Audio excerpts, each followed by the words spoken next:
What's up, everybody? Thank you so much for being here today. My name is Pat Flynn, and I'm here to teach you all about podcasting today. You're here because you know the word and you want to get it done. And I'm going to tell you 9 strategies for launching, promoting, and marketing a podcast that's going to help increase your influence and income. But as you're coming in here, welcome.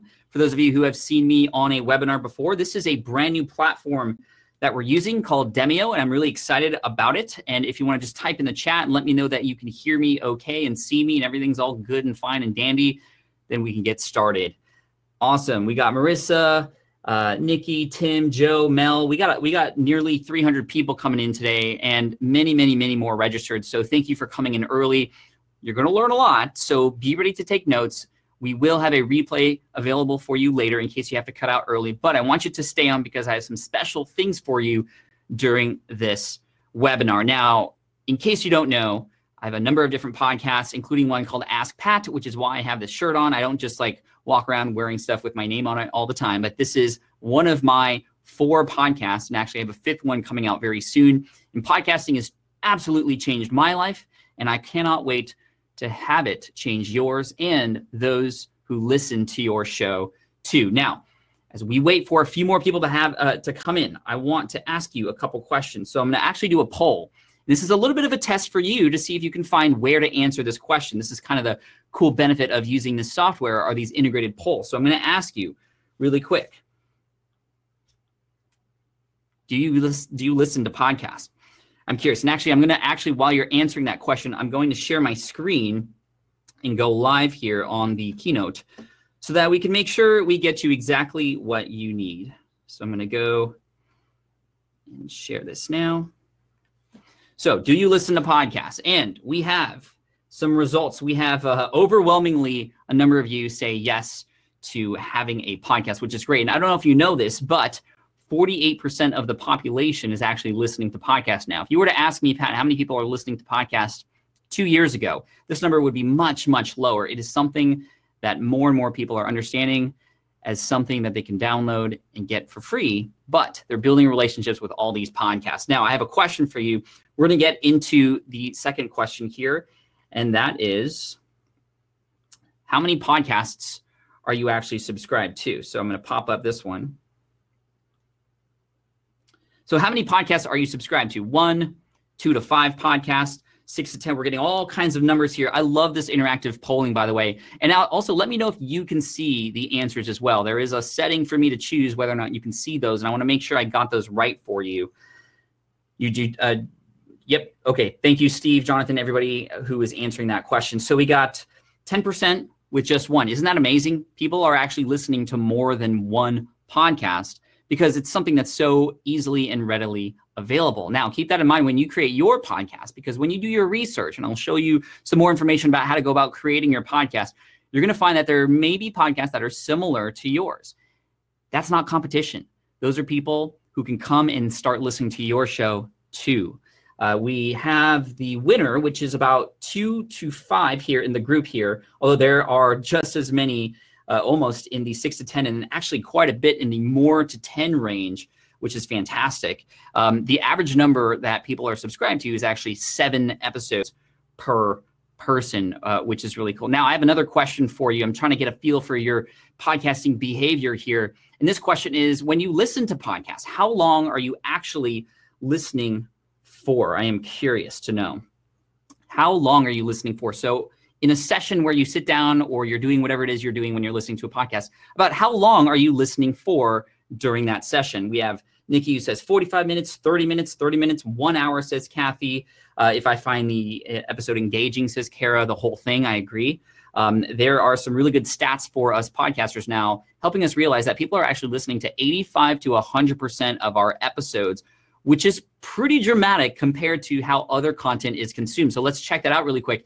This is a graph that it's not perfectly scaled, but it does show you generally and relatively speaking how long people are listening to different kinds of content. So blog content, for example, people might be listening for 5 to 10 minutes or actually reading for 5 to 10 minutes and hopefully digging deeper into your archive and spending more time on your site. But if you go into your analytics and see time on site, likely you're going to see something under the 5-minute range actually.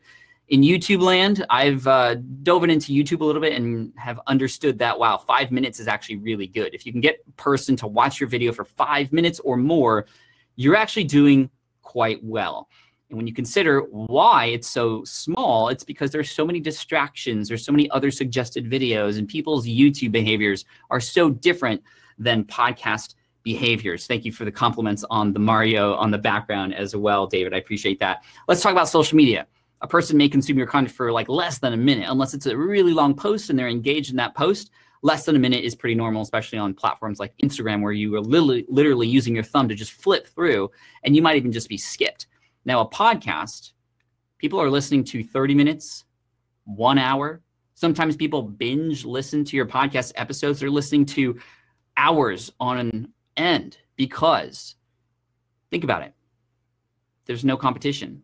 After a person, here's the magic moment. A person discovers your podcast. They put that phone in their pocket. You got them. You got them for a long time too, because what are they doing? And this is the last question I want to ask you. When and where are you listening to podcasts? Now we're starting to get a feel for how and where people consume your future show. And so let's look at the answers here. Driving, walking in a car, walking the dog, driving. I personally do the dishes or chores around the house, which my wife enjoys, and things get done around the house. But I'm also learning at the same time. I think, I can't remember who said it, but audiobooks are like universities in your car. I think that was Dale Carnegie way back in the day before, MP3 players and podcasts and such, but it's the same thing. You can listen and learn as you go, and it's passive listening too. And just so you know, there's 143 commuters in the US every single day, which is A, just crazy, B, a lot of pollution, but C, great opportunity for you, because actually 3/4 of them drive alone, and they should be and could be listening to you and your show. This is why podcasting is such a unique platform. Yes, it's audio only. And yes, video does have the visual movements and the audio too. So shouldn't video be better? But as you can see, where people consume your podcast matters so much. I saw a number of you mention that, you're at the gym. Paul, I listen while doing chores, like I said there as well. So there are long podcasts, there are short podcasts. We'll talk about proper length and structuring your show in just a minute. But before we get started, I have a few quick housekeeping items to start with, and thank you again for participating. So number one, just reduce the number of distractions that you might have around you, whether that's the phone or other things going on your desktop. I know it's impossible to remove all distractions, but I would love for you to just pay attention, because this is actually stuff that can really, really help you. Plus, this is going to be interactive, as you know. And we're doing this because we want this to be fun and entertaining, and I want you to be a part of the process too. That's one thing I love to do in my brand, is have you feel like you're part of this with me, and we are. We're actually creating answers and poll answers together, and there'll be more of that as we go along. Secondly, I want to just test you and make sure, I'll be asking you questions as we go along to make sure that you're paying attention to key items as we go through this.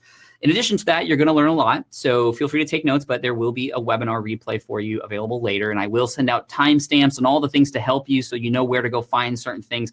My job is to help you and make things easy for you. And there will be Q&A if there is time at the end for us to exchange some conversation there as well. And then number three, really what this presentation is, it's sort of an inside look at many of the things that I talk about in my premium course, Power Up Podcasting, that's taught thousands of students how to start their own podcast. I'm going to teach you a lot of the stuff that I teach them, things that people who are just starting out from scratch are learning. I'm going to teach to you as well. And if you feel like you want to go deeper with me in that course later, I'll give you an opportunity to do that. So that is coming, but either way, you're going to get some great value coming out of this. So here's the final poll question for now before we start diving into a lot of the content. And Andrea says, please make sure to have time for Q&A. Andrea, I will make sure to have time for Q&A for you and for everybody else there as well. But here's the final poll question, and I do have a poll for you to select, so don't share the numbers now. I want you to think about who you are here. Why are you here? I'm here because I heard about this thing called podcasting, and I just want to learn more about the opportunity.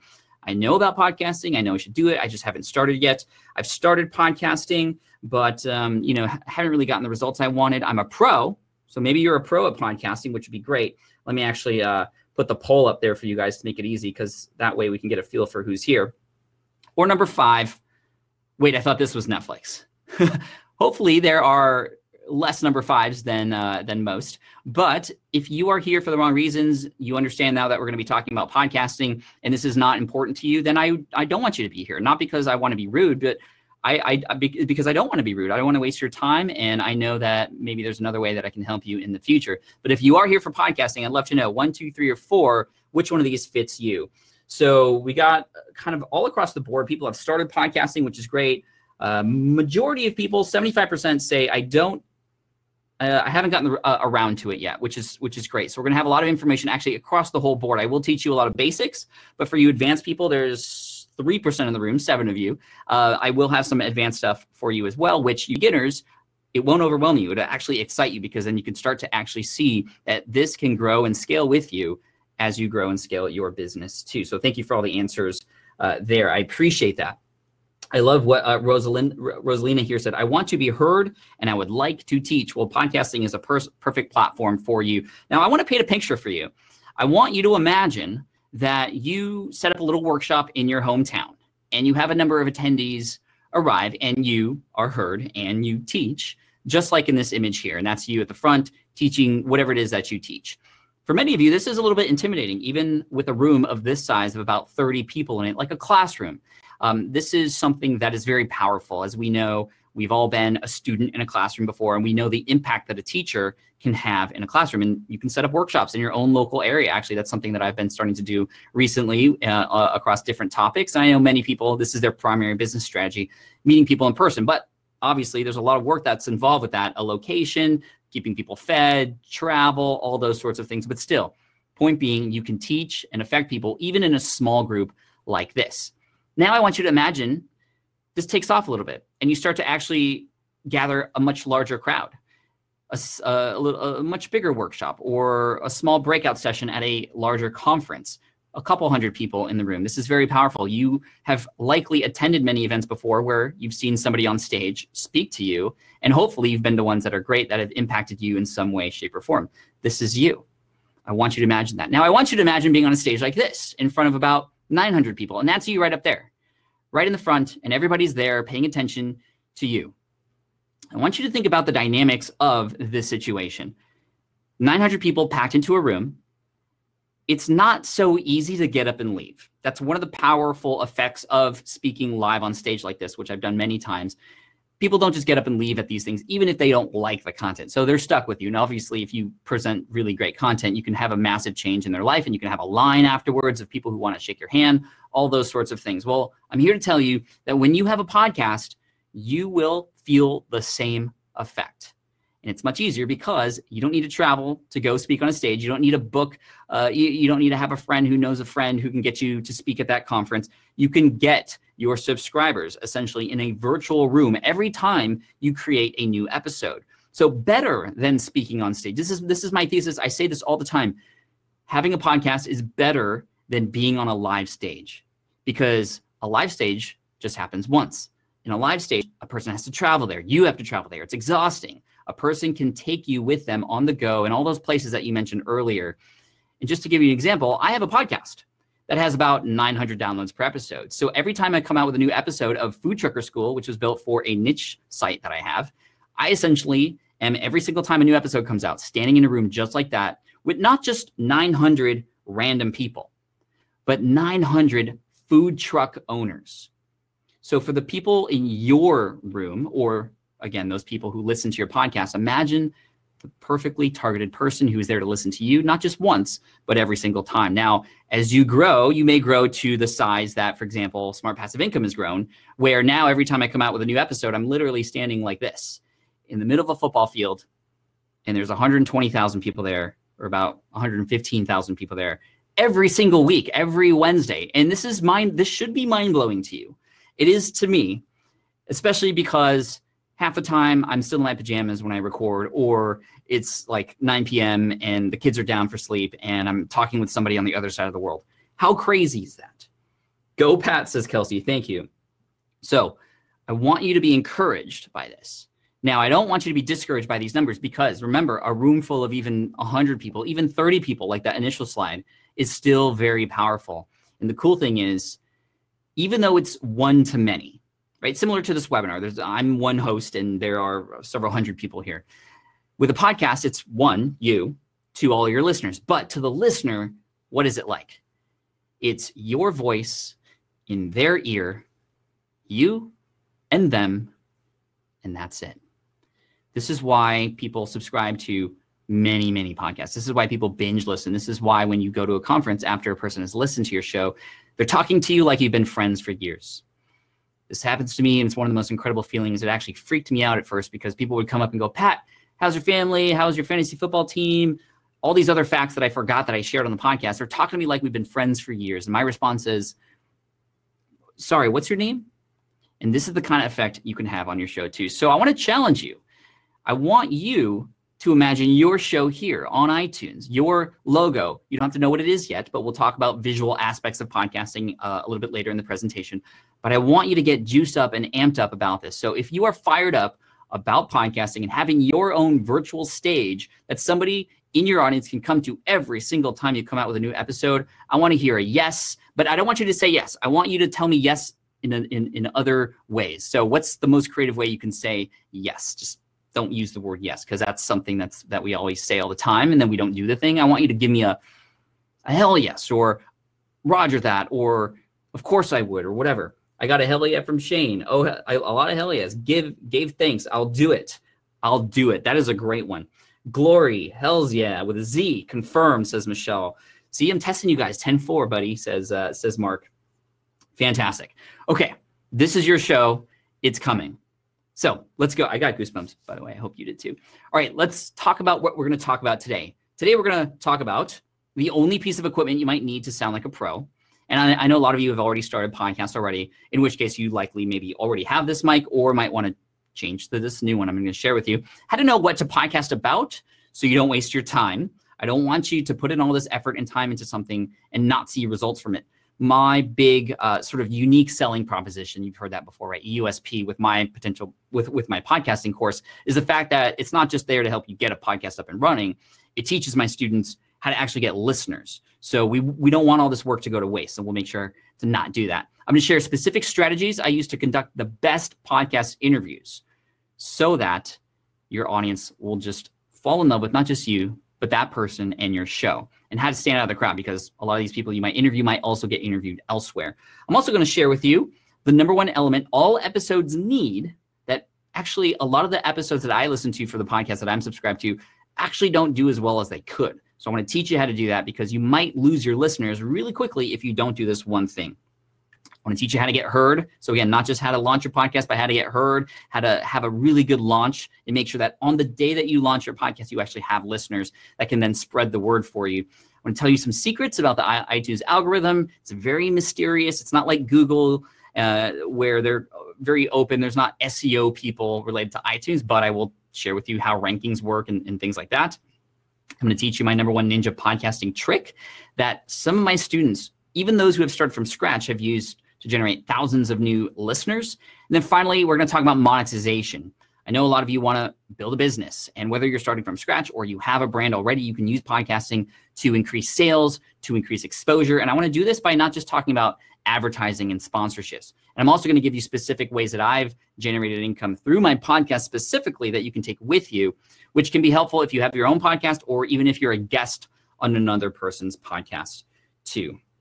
And my goal today is to make sure that I teach you the best information that I can to help you make smart decisions moving forward. That's my goal, my role. I am just the Yoda and the Obi-Wan and your Luke and Leia story. You are the hero here, and I want to paint you the hero for your audience and the crowd that's going to come and follow you. So we're going to start at the beginning here. I'm going to set this up. I'm going to start at the very beginning here, like literally the very beginning of my life. This was me when I was a baby, and this is when I was 2 days old. And I don't know if you can tell by the scale or if the quality is good, but I was 11 pounds and 12 ounces when I was born. That's a huge baby, right? So my parents always thought I was going to be this giant kid. They got me like giant clothes. And, you know, in the first grade, second grade, I was always the biggest kid in the class. Now, if you've ever met me in person, you'd probably be like, Pat, you haven't really grown much since the day you were born. And it's true, because in third grade, I literally stopped growing. I hadn't gained an additional 2 or 3 inches for the longest time.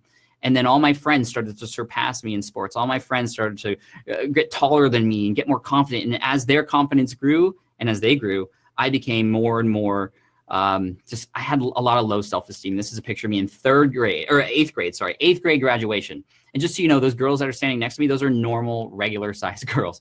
I was a shrimp. And because of that, I got bullied. I got picked on. It didn't feel good at all. And I was somebody who just wanted to not stand out, because if I stood out like I did with my height, then I would get picked on and bullied. And I did not want that to happen. Yes, Richard says I was born a 3rd grader. Essentially, I knew, greater than and less than in fractions coming out of the womb. But yeah, so this is in high school, my senior year. I was only 5 feet tall. Just to give you reference, a trumpet's 19 inches tall. I was about 21 inches tall, maybe 22 on a good day. But the marching band is where I found my home, because in the marching band, you do not stand out. You want to blend in and be like everybody else. And the cool thing about this story is it was actually through my devotion to marching band, even through college, that landed me a job in architecture. Many of you know my story. I became an architect. And then in June of 2008, literally 10 years ago, almost to the date, I got laid off. And for somebody who had very low self-esteem, who was getting the good grades and doing everything I was supposed to do, to get laid off, and it felt like the biggest blow in my whole life. And I remember sitting on the train on my last few days at work and kind of blowing through my music playlist. And that's when I discovered podcasts. I tell you this story because I want to tell you the origin story about when I discovered podcasts for the first time. And it was on a train ride from San Diego to Orange County, where I was going into my last month of work. And it was on a podcast that I discovered this world of online business. There was a podcast called Internet Business Mastery. Many of you may have heard of it before. And that's what inspired me. It was interviews on that show. It was teachings. Jason and Jeremy on that train ride essentially became my only friends at that time, who kind of understood where I was at and I felt like they were trying to help me. Other people have tried to help me in different ways. And, I got it's going to be okay. You'll be all right. You'll bounce back, that sort of thing. And that wasn't really that helpful. My parents were suggesting that I go back to school, which I was like, I don't want to go down that path. I went down that path and it didn't work for me. So what am I going to do? Jeremy and Jason became my mentors virtually through the podcast at that time. And that's what inspired me to write an ebook for the architecture exam that I took, called the LEAD exam. And I published this. This is how much I didn't even know what I was doing. Like, this was the big thing on my sales page. Guys, it's a table of contents that can immediately link you to certain parts of the book. That was my big hook. The fact that it was an electronic book. I had no idea what I was doing. But many of you know the story. I ended up launching this in October of 2008 and making $7,906.55 from a $19.95 ebook. And then later that grew to about $25,000 a month starting in March of 2009. And the rest is history. Smart Passive Income started then. I started to share everything I learned. And the number one reason why I started, when I think about it, was because of the podcast. I owe so much to podcasting. And I vowed that when I started my business, as soon as I could, I would start my own show, because that changed my life. Jeremy and Jason from Internet Business Mastery changed my life. They introduced me to so many things I didn't even know about. And I wanted to do the same thing. So what I did was I bought some equipment in December of 2008, and I recorded my very first audio recording. And I want to play this for you. So I'm going to exit the screen share here, and I'm going to go back to Demio for you. And I want to share with you my very first audio recording. So listen in.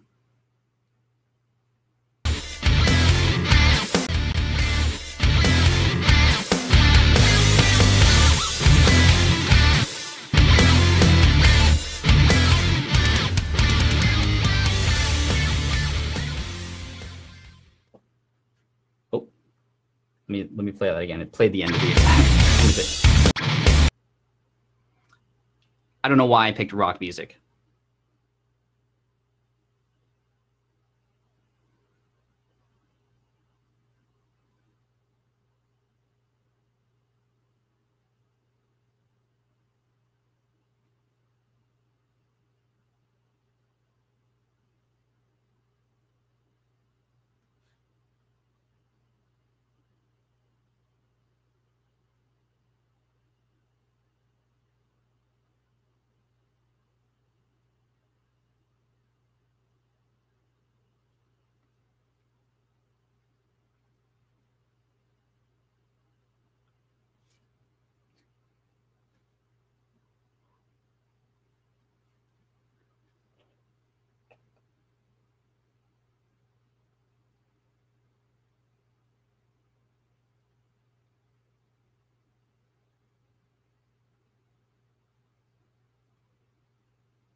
Woo! Yay. That's really hard to listen to. But I play that for you for a few reasons. A lot of you were saying exactly what it was doing. It's inspiring because you're like, wow, you were so different. You had no confidence back then. You could hear the inflection in my voice and just how little confidence I had in what I was doing. But it also shows you, I think it was Devin here who said, you know, you just got to get started. It just shows that you just have to get started. So let me share my screen again with you and go back to the keynote here. So that was December of 2008. Thank you for those of you who said not bad. I can't listen to it anymore. But I had bought all this equipment and I was ready to get my podcast up and running. I shared this on smartpassiveincome.com. And I was like, guys, get ready. Podcast is coming. My first episode didn't come out until July of 2010. A year and a half later. A year and a half later. For a number of different reasons. Number one, I was just scared. I was very timid. It sounds like it's easy to start a podcast, but I'm just going to be honest with you right now. When you start, it's going to be very challenging. When you hit that record button, things happen and you just freeze sometimes. But guess what? This is normal. And I recorded my first episode 3 times. And it wasn't until that 3rd time and I finally said, you know what? Screw this. I'm just going to go and do it. And whatever happens, happens. That's when things started to happen. So I was also worried about the technology. Back then, it was a lot harder to start a podcast because you had to know a little bit more technology. Now it's a lot easier to get started with it. And it's just something that I was worried about what people are going to say. But, you know, there was only one person of the 58 million downloads of my podcast. There was only one person to ever say anything bad or negative about my voice. Me. So keep that in mind. We like to get in our own way, don't we? So these are natural, nervous energies that you have. Of course, I started the Smart Passive Income podcast. That was back in 2010. I then created Ask Pat, which came out in 2014, which I love, and I'm wearing the t-shirt right now for it. Then the One Day Business Breakthrough podcast with my good buddy, Chris Ducker. That was a co-hosted show that comes out in seasons because he's on the other side of the world and we are both so busy. So we only come out with those episodes when we can. Kind of sporadic, but it can be done that way. And then the Food Trucker School podcast, like I mentioned earlier. Now, what has this done for me besides help me build confidence, as you can tell for those of you who have listened to my show and are listening to me right now? Well, I've gotten featured because of the podcast and the way that I use it in my business. I've gotten awards for my podcast as well. It's also directly increased my income. A lot of you know I share my income reports. This was an income report from July of 2017. And $150,000 of this particular income report came as a result of a single podcast episode. And I'm going to share with you in the end which episode that was, how I structured it, and why it worked so well. So whether you have products already to sell or not, I want to share this information with you because the podcast can help support the launches and the campaigns that you do. Now, many of you might want to start a podcast because you want to connect with influencers and people in your industry who may not pay attention to you otherwise. And it's true, when you have a podcast, you have an asset that can be used to invite people on and to provide value. That's how you get people to connect with you. You provide value to them. And having a podcast is a valuable asset now that people understand, can help them get exposure, can help them understand that there's new people that they could reach that they couldn't reach otherwise because you uniquely connect with those people. Gary Vee, great. Tim Ferriss, amazing. Episode 51, I fanboy for like 10 minutes, which is a mistake. Just prepare yourself if you're going to interview somebody big who's like one of your heroes and who helped you get started. Take a couple breaths, just get right into it. It's also allowed me to speak on stage. I'm actually speaking at Podcast Movement later this year. I'm the opening keynote for this event in July in Philadelphia at Podcast Movement, which is really fun.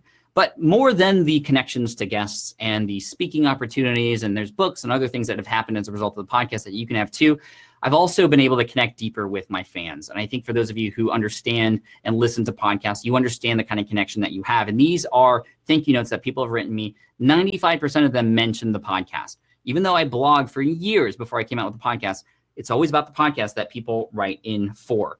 Now, I also have learned that you will, when you start a podcast, have such raving fans who will be upset when you don't come out with your episodes on time. Just like Steven here, who I blocked out that F word there, but you can kind of make it out what it says. I'm not going to read it to you. But I was late for an episode one day because my episodes come out on Wednesday, and he was a little upset. So Yeah, this can happen, which is good. You want this to happen. You don't want to miss your publication dates, but you want the kinds of people who are going to be there who need you now. The best part about this email is how he signed off, which was, thanks, love your stuff, Steve. You can get some amazing fans. It's really cool because you can build a community from your voice. Communities that will come and meet up with you, who will share you with their friends, with their students, with their kids.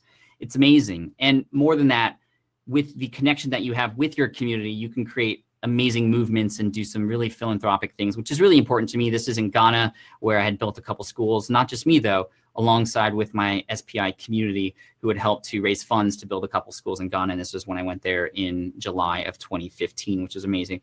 And of course, having a business, and because it's online, it's flexible with time, which allows me to spend more time with my family. And that's the number one thing that I love to hear from my audience and my students, is that you've allowed me to spend more time with my family. That's the number one thing and the reason why I do what I do. And I want you to have that too. So let's get into it. Podcasting myth. Number one, you have to have a podcast in a big niche to succeed. Actually, the opposite is true. You can benefit so much more by having a niche down podcast. You can expand and grow out of that later. But when you become the go-to person in your space, it's a lot easier to find your people, for people to find you, to connect with others who will want to promote you because you have a specialty, and to speak their language. Here's one of my students, Phil, who created a podcast called Scanner School. You know those police radios where you can listen in on like emergency broadcasting systems or the ambulance or police scanners or whatever? He teaches this. This was his hobby. He signed up. He wanted to share more about this hobby and connect with other people. And now he's getting some really good results. He shared this the other day. This was actually a couple of weeks ago. We shared this. I just had to come here to share. This is in the student center that people get access to when they join my course. It's a very funny feeling to realize that you've created super fans. I have listeners who follow me on Facebook, Twitter, and now YouTube. They comment on every podcast, and they're there for almost every Facebook Live session. He's been doing it for about 6 months, 24 episodes, and he's already getting fans for Scanners, Scanner School.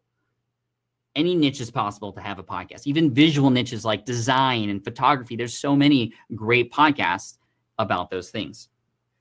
What's a scanner? Scanner like a police radio kind of thing. Podcasting myth number two, you have to have an audience already. This is absolutely not true. I have many students, and I know a lot of people who have started podcasts literally from scratch with no audience whatsoever, and that's how they actually build their business. This is Sophie Walker, who lives in Australia. She has a podcast called Australian Birth Stories. So she interviews moms about their birthing story to help inspire other moms and help make them feel more comfortable and kind of know what to expect.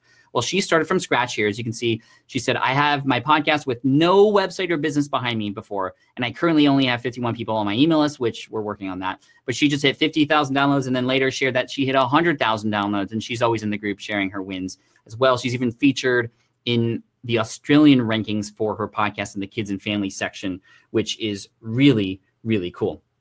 Podcasting myth number three, you have to create a daily podcast. No, you do not. Absolutely do not. And I would recommend against creating a daily podcast. Certain people like John Lee Dumas, I love John, by the way. He's a machine. He has special DNA that allows him to actually create so much content, amazing content, that comes out on the daily. And because of that, people are like, I got to do what John does. I have to come out with a daily show. You do not have to come out with a daily show. You can come out however often you want. I know a couple podcasts who come out once every 2 months, but the quality of each of those episodes are worth waiting for. Hardcore History is the one that I'm talking about. And so you don't have to create a daily show. Weekly as usual, every other week. I started every other week first until I started to see the results. And I was like, wow, this is great. I need to go more often. The frequency is really up to you. The quality is what matters more than the quantity. Podcasting myth number four, you can't make money until you get big listenership. That's true if we're talking about advertising and sponsorship. And I'm going to teach you really soon other methods to make money outside of advertising and sponsorship. And then podcasting myth number five, this is what gets a lot of people in trouble. They think this is easy. This is not easy. I'm just going to be upfront and honest with you. This stuff is not easy, but there are easier ways to do it. My goal in any of my courses and any of my webinars and any of my content is to cut out the fluff, get the weeds out so you can see exactly what you need to see to get what you need to want, to get what you want. So let's dive in. How to sound like a pro. Audio is so important. It's obviously a podcast, so it's audio. But here's the thing. You can have the best audio in the world. You can have the best content in the world. But if it's not supported by great audio quality, if the audio quality is bad, then nobody's going to listen. They might listen for a little bit, but remember how long people are listening to podcasts for? If it's bad quality, they're not going to want to listen for that long, and they will leave. You need to keep them around, and the number one way to do that is to, as a foundational item, have great sounding audio. Now, I've tested and tried several different microphones. And again, my goal, what's the best way, cheapest way for you to sound like a pro? It would be with this mic right here, which is the Audio-Technica ATR 2100. At my home office, I have a podcasting mic called the Heil PR40, which is about $400.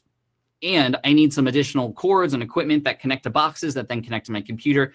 This microphone that you're seeing right now, the Audio-Technica ATR 2100, is only $70. Sometimes it's on sale. Last time I saw it, it was $64 on Amazon. And it sounds just as good as mine. To an audio engineer, they'd be able to tell, oh, there's these differences. Most people who listen to podcasts won't even know the difference. If you are in the UK or overseas, not in the US, then the Samson Q2U would be the alternative because they don't deliver the Audio-Technica overseas. But the Audio-Technica AT1 2100, Marissa says, I got that one. Whew. Okay, good. Gabriel says, I use them. Same. Audio-Technica is the bestest. Kara, love mine. Okay, fantastic. Now, you need to record in something, right? So how do we do that? Number one, there's recording software that's free. You don't need to spend a ton of money on things like Adobe Audition, which a lot of people use. I've used it myself. It's great. But when you're starting out, GarageBand or Audacity. GarageBand, if you're a Mac user, I used GarageBand for 5 years when I recorded and edited my own show. Now I have some team members that help. And that's some stuff we talk about in the advanced sections of my course. So I'm not even going to get into that right now. I think it's important to do this yourself first so you can understand how you want to do it in your style. Then you can hand it off to somebody on your team or hire somebody, an editor. And there are also services out there that can do that for you. But GarageBand, it's on your computer. You can use that. Audacity, whether you're on PC or Mac, you can use that as well. Just look up Audacity on Google and you will find a free download from there. They all essentially work the same way. And if you go to YouTube and look up tutorials for each of these, you will likely find my tutorials for free to show you the ins and outs of how to use these in a very, very, very simple way. Luckily, we're not doing music production, so we don't need to worry about panning and tracks and drums and guitar and voice. We just need our voice and maybe some music behind it, inserting the interview, and you're ready to go. Next, if you're recording interviews, Skype is a great option. Skype is pretty typical. Zoom is great too. I like Skype because if I'm interviewing somebody, say for example, who doesn't have a computer or they're on the go, I can still call them through Skype and collect that audio and then record it. Zoom is a great one as well. It's a meeting platform that you can use to record audio. And there's many other options as well, but these two are the top two recommended to help you. I will share with you, I was at VidCon last week. Skype is coming out with native built-in recording. They actually don't have that. You have to use a third-party tool to record on Skype. They're going to build in recording in one of the upcoming versions, which is really nice and super handy for us podcasters, which is great. Now, a big common question I usually get is, Pat, what about the audio on the other end? How do I control that with my guest? As long as your audio is great, that's what matters most. If your audio quality from your guest is not so great, but it's still audible, they can still be heard, that's okay. Think about when you listen to a radio DJ and a caller calls in. The radio DJ sounds amazing in that radio DJ voice. And a caller calls in and it's a cell phone. You don't pay any attention to the audio quality of that cell phone because they're having a conversation. As long as the host, the one who's speaking and driving the conversation, that's you, has great audio, then you don't have to worry so much. As long as they can be heard, even if it's on a cell phone, it's fine.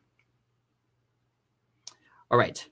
Next, let's talk about creating compelling content. So we're in creation mode right now, right? We're going to talk about creating, promoting, and monetizing. So we talked about the equipment in the file in the software you need. Now we're going to talk about creating compelling content. Obviously, you can have great audio quality, but if your content's not great, well, that's another reason people might not want to subscribe and continue listening. So here's my number one tip. Podcasts about what's already proven to be interesting to your audience, whether you already have an audience and you can go into analytics from there to see, or you can go into somebody else's, a competitor's website, or you can even go on iTunes and look up another person's show that's similar to yours or who might have the same market. And you can actually see a little bit of a ranking in terms of what episodes that they've come out with that are popular. Use that as your guide to help you understand what topics to talk about. So your website or blog analytics, you are more than welcome to take something that you wrote about or maybe even created a video about and create a whole new podcast episode about that.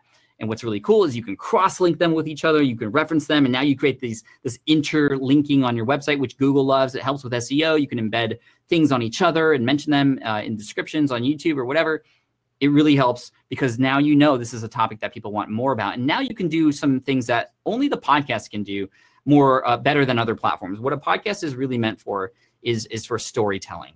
You can obviously teach, and you can still teach, but you should always try to tell as many stories as you can to teach. That's something that allows for more memorization. It's just more memorable. It's more impactful. It's more relatable. You could teach 5 Facebook strategies easy on a podcast, but if you talk about how each of those strategies played a role in a case study of you and one of your clients, you're going to be more likely to have a person pay attention. You're going to be more likely to have a person realize that they can do it too. And you might even pick up some clients along the way too.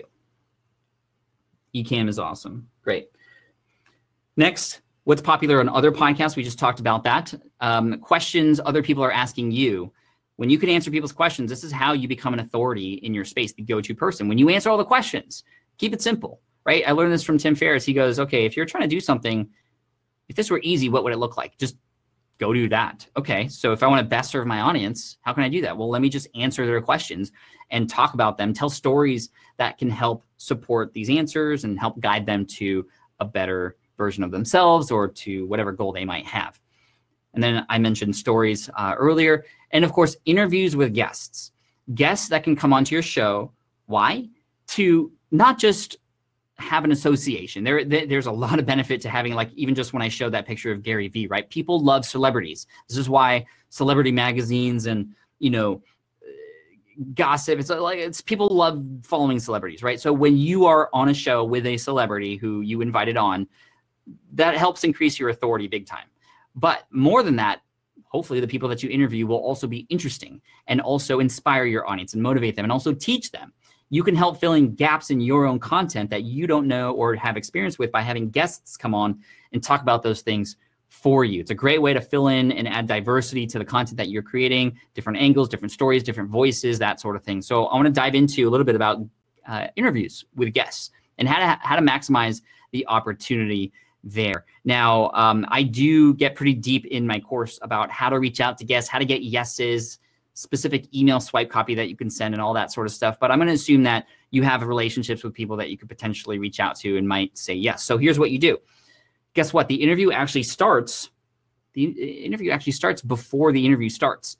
So in the way that you interact, the way that you set it up, the professionalism with you and how you schedule it and what you're going to talk about and all those sorts of things, the meeting them in person, perhaps if possible, you might meet somebody at a conference. That interview starts then because you're getting to know them, they're getting to know you. And the better and more comfortable they feel while they're there with you when you're recording, the more likely it is that you're going to get some amazing content that's going to be golden, truly help your audience, help you build your authority through association, and perhaps help you get some more listeners and sales, subscribers, downloads, reviews, ratings, all the good things.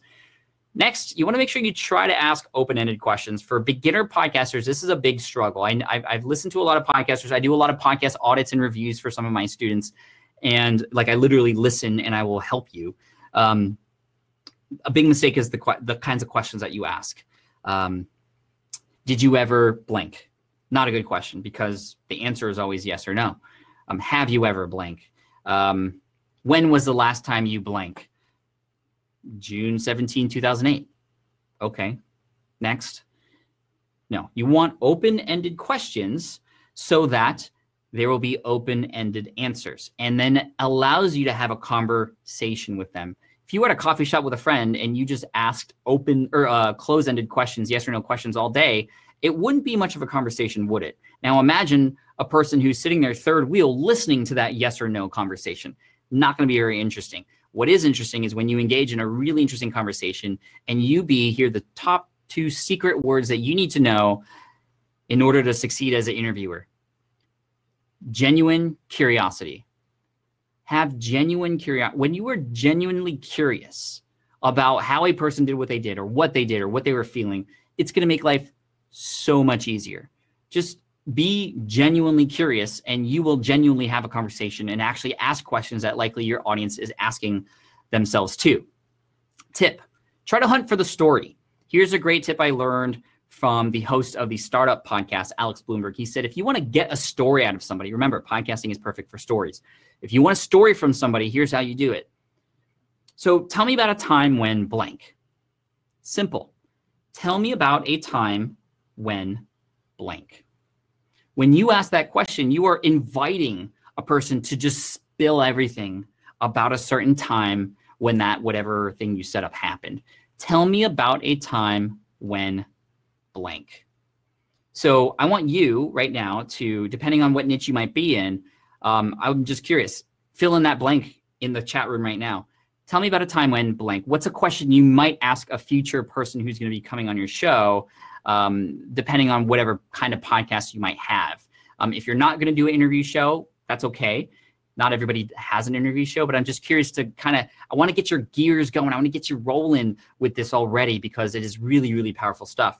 And I swear, even if you don't have a podcast yet, the next time you talk to somebody who is in your target audience, ask them this question. Oh my gosh, you're going to have people share with you some amazing information. This is also a good hack when you're doing research with your audience. Ask your audience members, hey, tell me about a time when you tried to start a business, but it didn't go the way you had thought.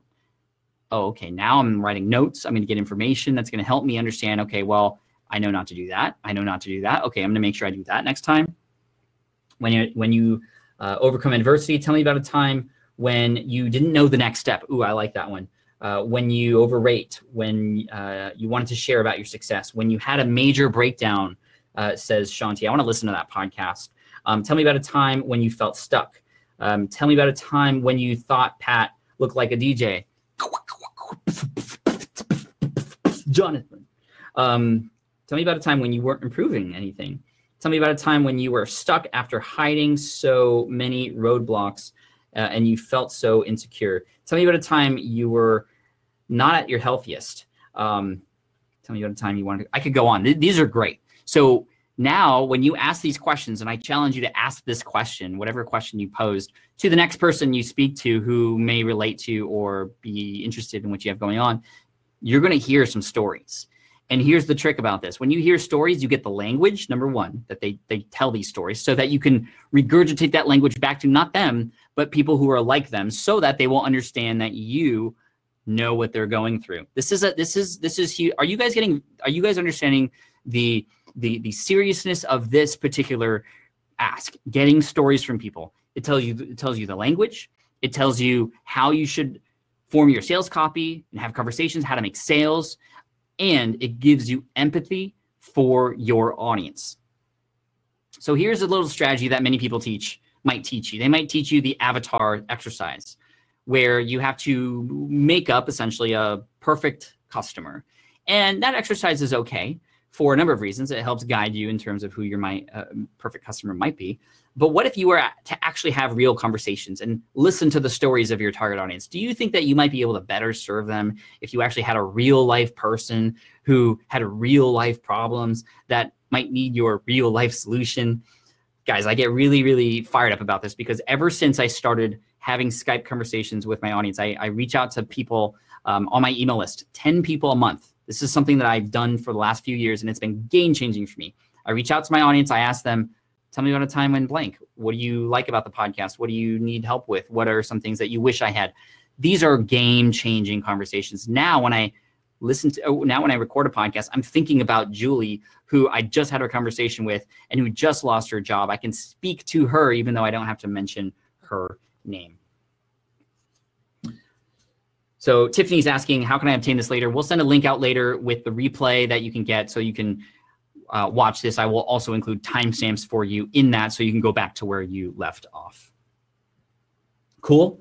Give me your favorite emoji right now if you are good with this content and you want to keep going. If you click on the smiley face down below in the chat, I will know that you heard this. Whew, I should have brought some water. I'll remember that next time. Kind of getting hot here with all the lights. Cool. I love the emojis, guys. Keep them coming. Great job. Fantastic. Okay, so hunt for the story. And then the final tip when you're doing an interview, after you ask a question, just listen. Like literally say nothing because you want that person to keep going. Another good strategy I read a book called Never Split the Difference by Chris Voss. And this is a book from the world's top FBI hostage negotiator. And one of his strategies is getting more information about people from his hostage takers so that he can crack the case and, find a way in to get everybody out safely. Well, he teaches this thing called mirroring. So if a person is answering a question of yours, you can literally just repeat the last 3 or 4 words that they said. Try this at home. I swear.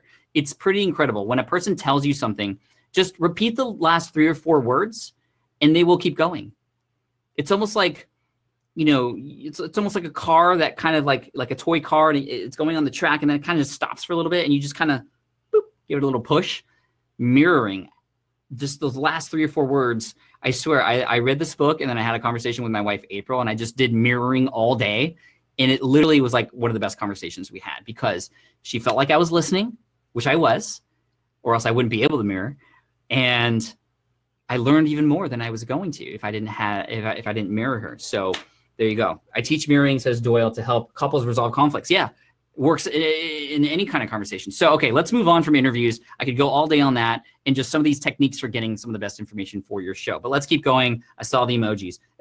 Never Split the Difference, Selma, was the name of the book. All right, now here's the one thing every episode needs to start with, and that is a hook. And you have about a minute. The nice thing about a podcast is you have about a minute before a person's going to leave and kind of let go from that show. With YouTube or blogs, I mean, you literally have seconds for a person to realize they're in the right place. With a podcast, you have a little bit longer, but you still need to create a hook. Now, there's many different ways to create a hook. You can start by telling a story. You can start by telling them exactly the kinds of things they're going to learn. Leave out the fluff, right? Start talking about the things that are going to help them and why they need to be there. But you can get creative with it. Here's the cool thing about a podcast. There are no rules. I mean, there are kind of rules, like you don't want to swear or threaten or, do things that are just inhuman, but you can craft your show in any which way you want. But when you think about how can I get a person to stay listening to the show, well, then you can get creative with it. And I wanted to share an example with you. So I'm going to exit here and share with you an example from a episode that I did recently with Roberto Blake. And this is episode 317. So I'm going to play this for you. And is the hook different than the show intro, says Tiffany? It's the hook should be included in the intro. Now, some people define the intro as this is episode 305 with such and such. That's like the intro, but somewhere in the first minute, you want to have a hook of some kind. So I want to share with you how I just hooked my audience in this episode that I'm about to share with you. You'll hear it. Turn on the volume if it's not on, although if it's not on, you wouldn't be able to hear me, so never mind. And then also pay attention to how I get a person involved quicker.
Okay. So what did I do there? I immediately started with a thought experiment. I removed people from thinking about, should I listen to this episode or not, to, okay, how would I handle this situation? Now, because it was kind of a grim situation, I had gotten laid off from my job. It's very personal. That helps too. When you become vulnerable and personal with people, people love to hear about those kinds of things. And a podcast is a perfect platform for that. And I kind of on a subtle level, although I did literally say, you know, put that phone in your pocket. This is going to be one to listen to. Sometimes people need to be told what to do. And so you can take those strategies with you as you move forward and hopefully get some good results with that. Okay, let's share the screen again. And we're going to go back to Keynote here for you because we got a lot of good content to share with you here. Saj, I can see your name. The background music was amazing. Yeah, a little bit of flavor, background music, just at like 11% can add a lot of like context and just feeling to it, right? So that was episode 317. Now let's talk about getting heard. Obviously, we want to get heard, and the best way to do it is to have a great start. Now, if you've already started your podcast, you can actually use these same techniques on an upcoming episode. So you pick an upcoming episode that might be special for you for whatever reason. Maybe it's a special guest or a round number like 100 or whatever. You can use these same strategies, but here it is. You want to launch like it's an event. You want to launch like an event because it is. It is an event. I get so frustrated when I see a person start a podcast and they just go with episode 1 and they kind of just like, yeah, it's there. Like, and then they kind of let people know on social media a little. And, you know, a few days later, they might send an email. And then the week after that, maybe then they'll create a video. But you need to treat it like an event. So what do you do when you create a real event? You pick a date, number 1. You have a launch date, a date where people are going to listen to these episodes. Not where they finally have a chance. They will listen to your episodes. You pick a date. You invite the party. You let people know that, hey, the party's happening on this date. It's going to be on iTunes. I'm going to give you the links. You use all your social media channels to share with people. If you were a musician, would you go to a concert hall, set up, get the lights all ready, plug in the guitar, get your drummer ready, take a sip of water, get ready to play your first song, and then go, all right, guys, let's open the doors and let's hope that people will come in? No, that's ridiculous, right? You need to treat your podcast the same. You have a microphone. Musicians have microphones. This is what we do. So invite the party, get people to know that it's coming, right? Get the venue ready. This is getting your show up on iTunes and the other directories, getting your website ready, getting your social media cards and your Twitter cards and your, you know, any ads you might want to do. You might even want to plan a real party. I know some people who plan like actual launch parties where they have a cake and stuff, which is really cool. You don't need to do that. There's virtual live streaming and all those kinds of things too. Tease what's coming. This is really cool because you can let people know, kind of like hooking them early, even before the show's available. Like, here are the kinds of things you're going to learn. Here's a guest whose name you might know, and this is why they're important. They're going to be somebody you're going to be able to listen to very soon. And then 5, you want to launch. So pick a date is the number 1 thing, because not just that's when people know the show's coming up, but that's also going to motivate you to work your tail off to actually get it done on that date, or else you could always push it off. Remember, it took me 1.5 years to get my podcast up and running.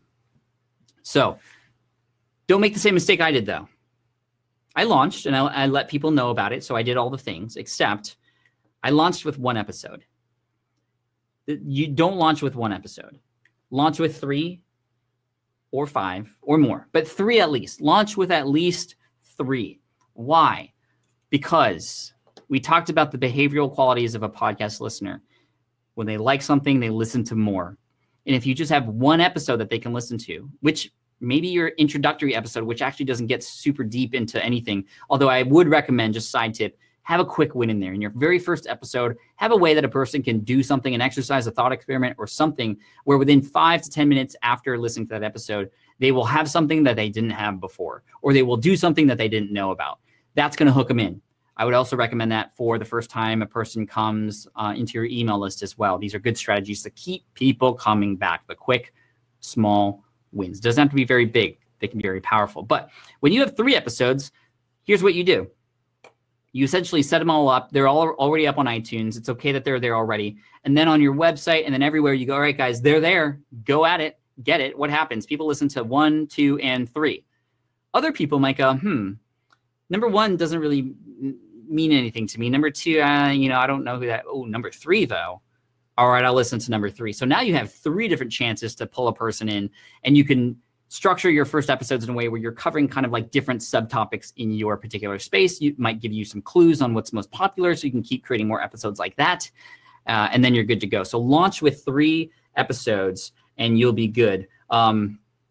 So then after that, you can come out with one the week after or 2 weeks later, or however often you're going to come out with your episodes. You can start the cadence after that.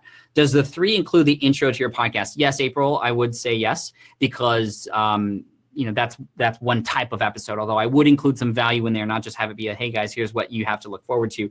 When I came out with my first episode, it was literally a 25-minute introduction episode. And the call to action at the end was, hey guys, check out the rest of the episodes if you're listening to this in the future. And then 2 weeks later, the second episode came out. I actually had 2 1-star reviews saying, you teased me with all this great stuff and it's not here. So please launch with 3.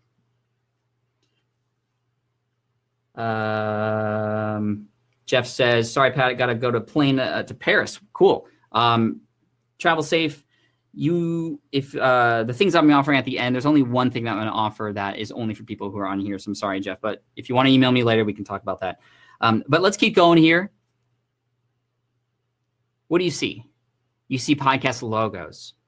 Before what? Before you listen to anything. Before a person listens to your show, they are seeing your show. So the artwork that you have for your show is really important. Now, for those of you who are like, how big is the artwork supposed to be? It's supposed to be 3,000 pixels by 3,000 pixels. Now, that's quite huge. It takes up a majority of our screens. But if you design for that, and you can have a designer do it for you, you can use a tool like Canva and design it yourself. Either way it works. But the big problem that people have is they design this big, but we're on our devices, which are this big. So we want to make sure whatever it is that we design has some readability at a smaller scale. So just keep that in mind. Somebody said the Mario poster behind me moved. All right. So here's some logos and podcast artwork from some of my students. As you can see, there are all different kinds of ways that you can do it. You can use your face. You can use part of your face. You can have a banana in there if you want, which from Krista, which is a great show. I love Michael Pounds on the upper right. He is a doctor and he helps people through a lot of addictions. He actually had come out and talked about his addiction before on his show. And it was a very scary thing for him to do, but he's been getting some amazing feedback from others who are suffering from addiction who are now relying on him for help, which is pretty darn amazing. This podcasting thing goes way beyond just numbers and downloads and even income for sure. OMG Books is a great one, just big, loud, and he's a big, loud guy, so that best represents him. Orange, Board Gaming with English, that's teaching people how to speak English using board games. Feed Me, Fuel Me, with that elephant in there. You can do it any which way you want. I like the colors in the New 30 podcast. The tagline is great for that one too. The New 30 podcast for today's 50-something woman. Because 50 is the new 30 kind of thing. So really, really cool things. We're getting some conversation about Design Crowd and 99 Designs. Those websites are okay if you want to kind of run a contest and have multiple designers give a try at designing your artwork too. It does come with a cost, obviously, but it's kind of cool because you can get all kinds of different people. Just make sure you treat those designers there with respect for sure. Cool. So iTunes rankings, how does this work? So I'm going to give you the formula here. When you get new subscribers, downloads, ratings and reviews, the more of those things that you can get in a short time period, the higher rankings you will get in iTunes. So there are rankings in iTunes for different categories. And as you set up your podcast, you get to choose your primary category and a few subcategories, which you can also insert yourself into if your show does well there too. Now, the thing is, iTunes doesn't tell us how many subscribers we have. They also don't tell us how many downloads we have. That comes from your server. Ratings and reviews are seen, but you don't even often see a lot of them because they are divided between countries. So if you're looking in the US store and you're like, I swear people left reviews, well, they might have left reviews in other countries and you would have to go to those countries' iTunes, which if you go to the bottom of iTunes, there's a little flag of your country. You click on that and you can see all the other ones from there. There's tools that can help kind of, bring all those things together, but I'm not going to get into that right now. But it's all about acceleration. So this is another thing that shows us that the more activity we can get up front in a short time period, the more higher rankings we'll get. This is very similar to how Amazon works with products. They update and see, okay, who's accelerating fastest? That's who's going to rank higher. So you can come right out of the gate if you have an audience already, which is fantastic. But what's really cool is iTunes is also a search engine. And also those subcategories can help you get found when you're not found in the main category as well. So you will get downloads on day one anyway. But even if you have your show up and running for a while, you could, in episode 100, make a huge deal and make an event out of that. And then kind of maybe you're not on the rankings, you make a big deal, and then bam, you're back. So acceleration is key. Are there any other places that direct that are podcast directories? Absolutely. Stitcher, Google Play, Spotify, iHeartRadio, Castbox, and a few others. So we talk about all those things, of course. iTunes is the most popular one, obviously. All right. Now I'm going to get into my #1 ninja podcast growth hack. This is for those of you who, when you get a podcast, and actually this is very useful for you, even if you don't have a podcast and you just have a brand and you want to get connected with more people in your space and get more exposure. Now I'm going to reveal what this hack is. And I don't want you to go, really, Pat? Really? That? Because I'm going to demo it for you and show you just how powerful this is. Many of my students are using this strategy alone to get new listeners, even ones that are just starting from scratch. Forums and groups. Utilizing forums and groups. I'm going to give you a live demo about this. Now you might be like, Pat, forums and groups? Like you want me to go and spam these groups and these forums with my show? Like, really? No, of course not. You know me. That's not how we do business here, guys. It's all about providing value and getting things in return because of that. Okay, so how do you do that in forums and groups? Well, I'm going to show you. So let's exit the screen now.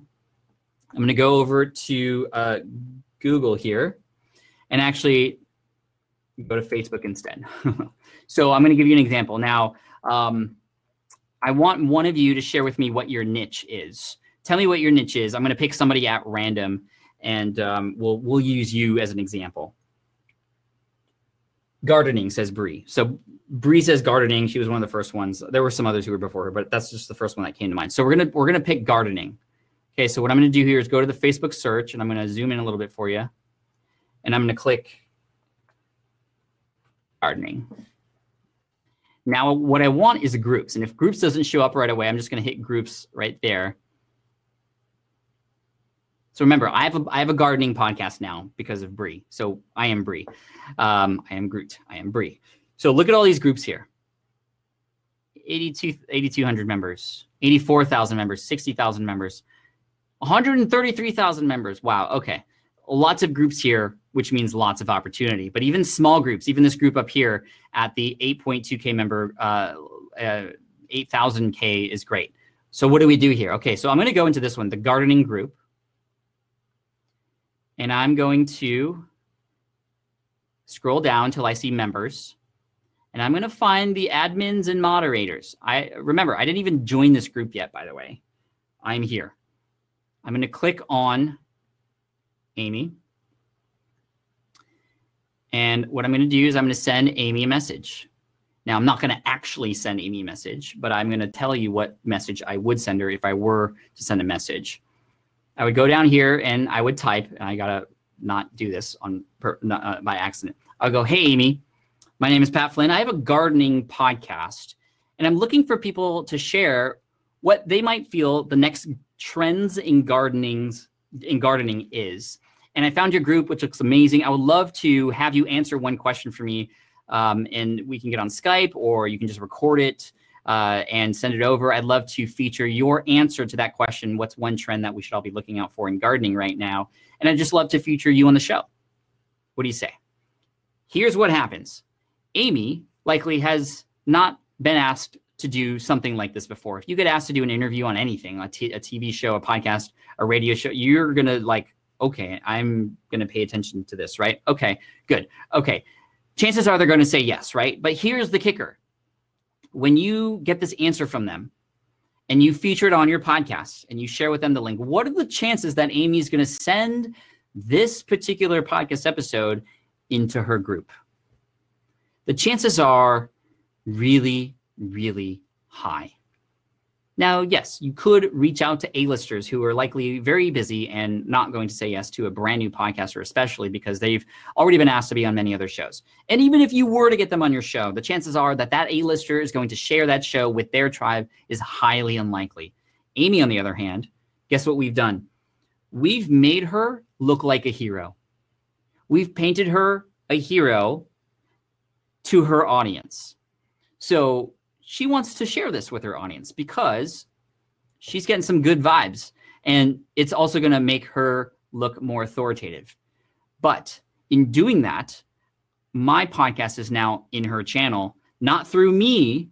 That would be spamming, but through the actual admin or moderator of this group. Bam.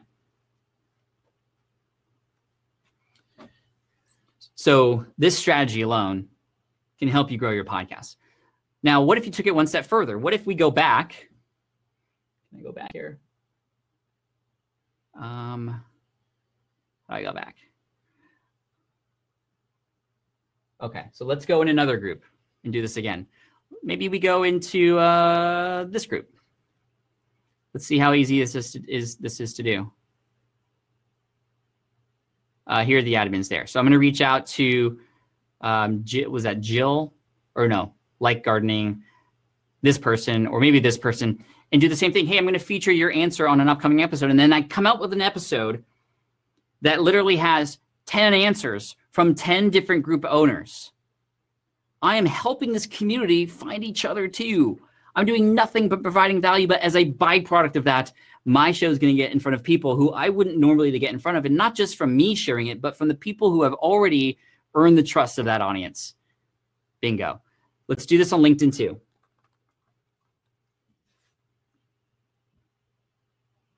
Are we digging this?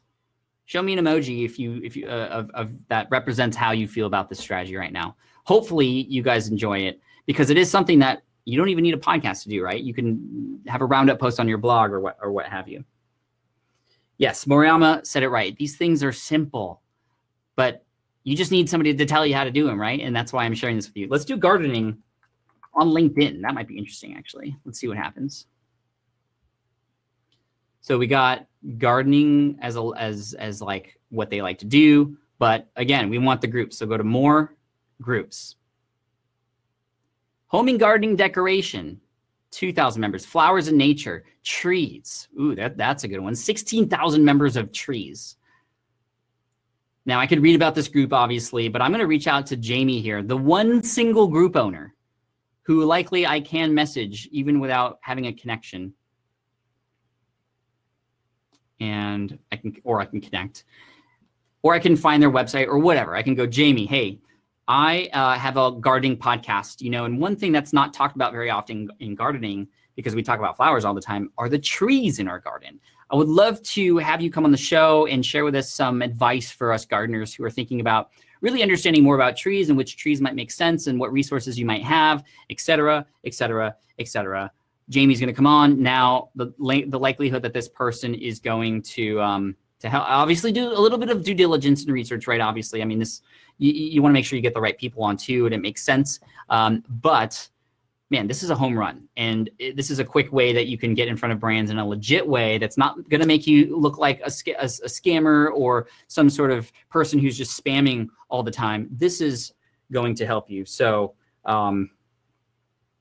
I think you have to have LinkedIn Premium. Yeah, says Jason. So you have to have LinkedIn Premium, in which case I could go to find this person's business, right? There's ways that you can find this person. They might even be on Facebook, and I can go back there and do it that way. So there you go. I just wanted to share that with you guys.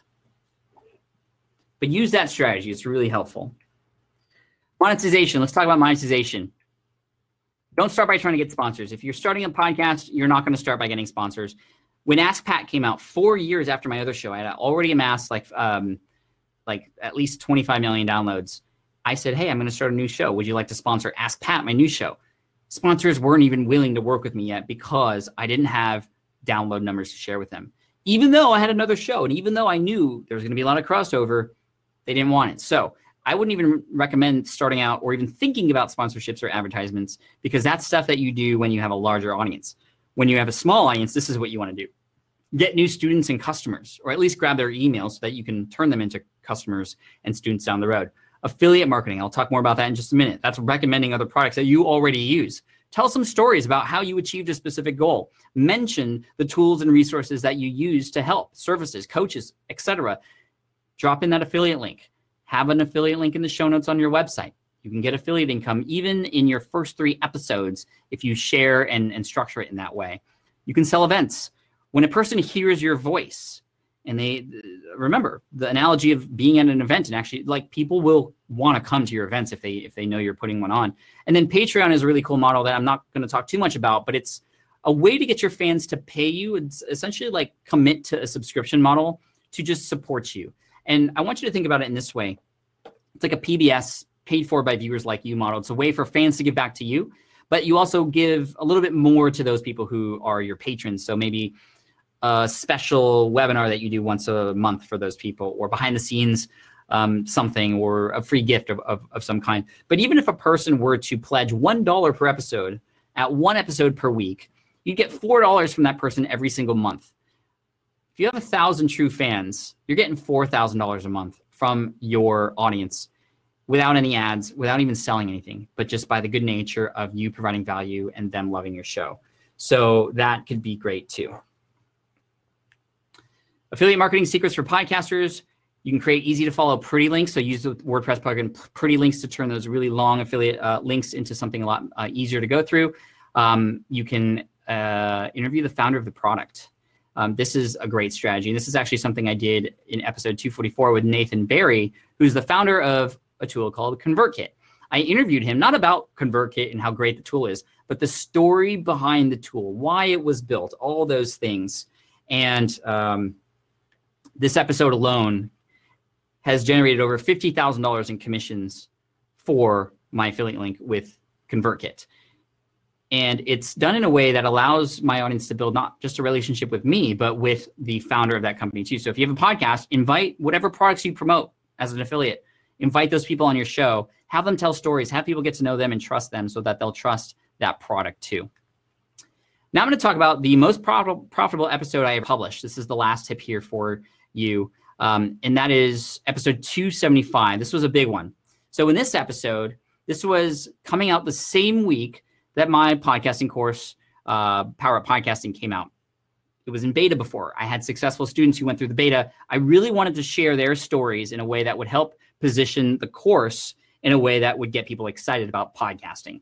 And I featured 3 people. Dr. B, who has a show about ADHD, our good friend, Dr. Shannon Irvin, who has a show called Epic Success, and then Rob from the Disney Travel Secrets podcast. And I had them each come on for about 15 minutes. I just asked them questions about who they were, why podcasting, what were the struggles when starting with a podcast. I never once positioned the question to set up the course that I had. But naturally, through these conversations, people started to rave about it. These 3 raved about the program, said things that I would have never dreamed of to promote the program essentially for me. So invite your students on. If you have any sales of any kind, any clients, any customers, invite them on your show to talk about your products for you. This is a very strong thing that you can do. It's so strong that it helped generate over $150,000 alone. When you get your audience to become the hero of the story, just like in this podcast episode, I made these 3 the hero of the story, it becomes about you as a byproduct because everybody wants that same guidance too.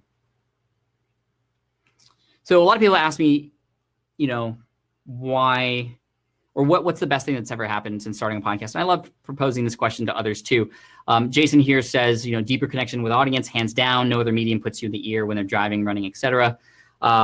David here says, I got a chance to meet amazing people, real industry leaders who I would have never heard of otherwise or connected with otherwise. Christy here says, being able to reach a larger audience and meeting amazing guests. Love a good collaboration. Carolyn says, getting a fresh stream of amazing clients that are ready to work with me.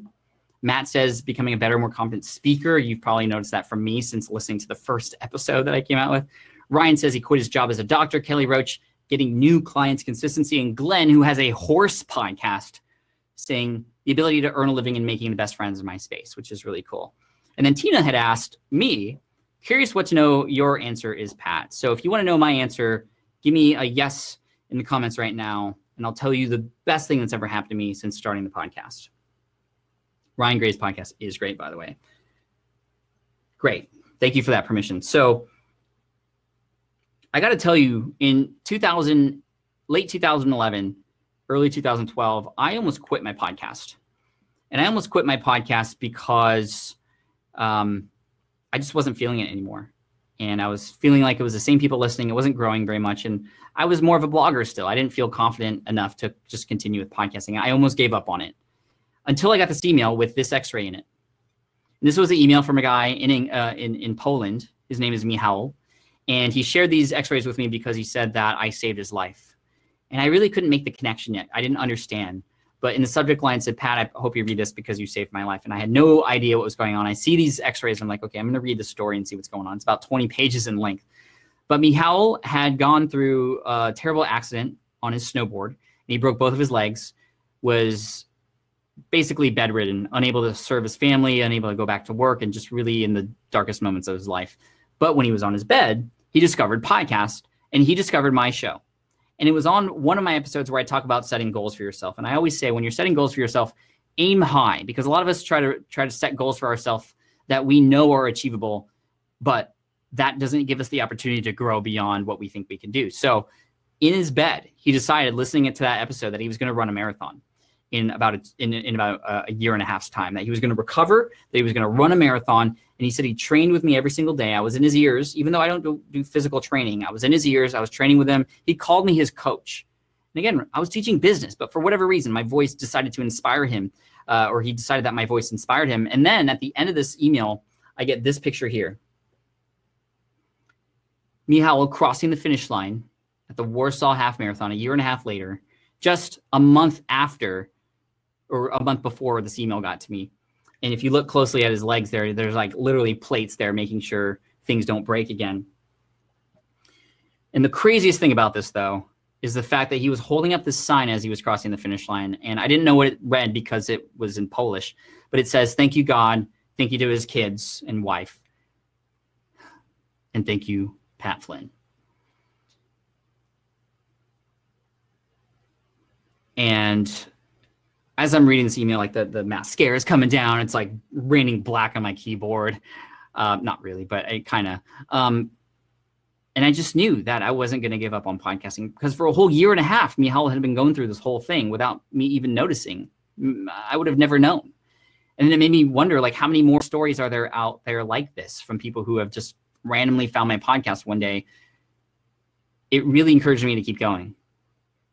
And luckily, Michał and I have kept in touch ever since, and he's grown to become quite a success in Poland. He had listened to hundreds of hours of the podcast, and as a result, put a lot of that into place. He's now being featured on television in Poland. He is one of the top-selling authors in Poland. He has a financial blog, which has become the top financial blog in Poland. He's on the news. He's even started his own podcast, which has reached the top of the rankings in the past as well. But the most incredible part of this story is now people are crossing the finish line of their marathon with his name on it.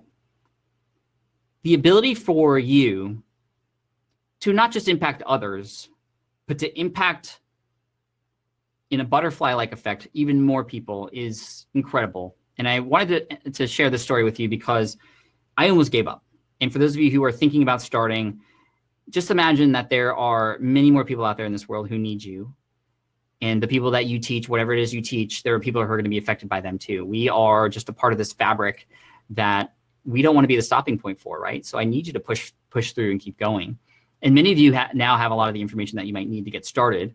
But I also want to share an opportunity for you, if you are so inclined, to go deeper with me in helping you start a podcast. So with your permission, I'd love to talk a little bit about my program and some of the bonuses and things that are available for you just watching on this webinar, if that's okay. And so just let me know if that's cool, if I can go on. Glenn says, yes, go for it. Yes, thank you. I don't know if you've ever been on a webinar where a person has asked permission to share things like this, but thank you guys so much. So I've talked about this course before already. It's called Power Up Podcasting, and it's one of the best things that I've ever done, because it has helped so many people help even more people, like I was talking about. It's an online training program to help you launch and market. That's the big part, and market a podcast that attracts new clients, new customers, and increases your impact. And I want to walk through exactly how it's structured right now, so that you can see how it fills in the pieces for those of you who want to go deeper, who may need a little bit more hand-holding. You could get a lot of information online for free right now. You could probably start a podcast on your own if you wanted to figure it out and search in places. You can even find information on Smart Passive Income. But this is all condensed in one area. It's going to give you the best way to sound like a pro and make things work for you. And this is how it's structured. It's structured first with the pre-launch phase, where we're going to develop your perfect show concept. We're going to discover a number of different tools that you can use to create a very successful podcast. We've talked about some of those already. And here's an important part: creating evergreen content that's going to last. Stuff that's going to help you create a plan so that you're never in the, oh my gosh, I just recorded an episode and I published it. Now I have to think about something else to create. I've fallen under that hamster wheel before, and it's never a good place to be. So I want you to be prepared to create a long-lasting show with really good content that's going to help your people.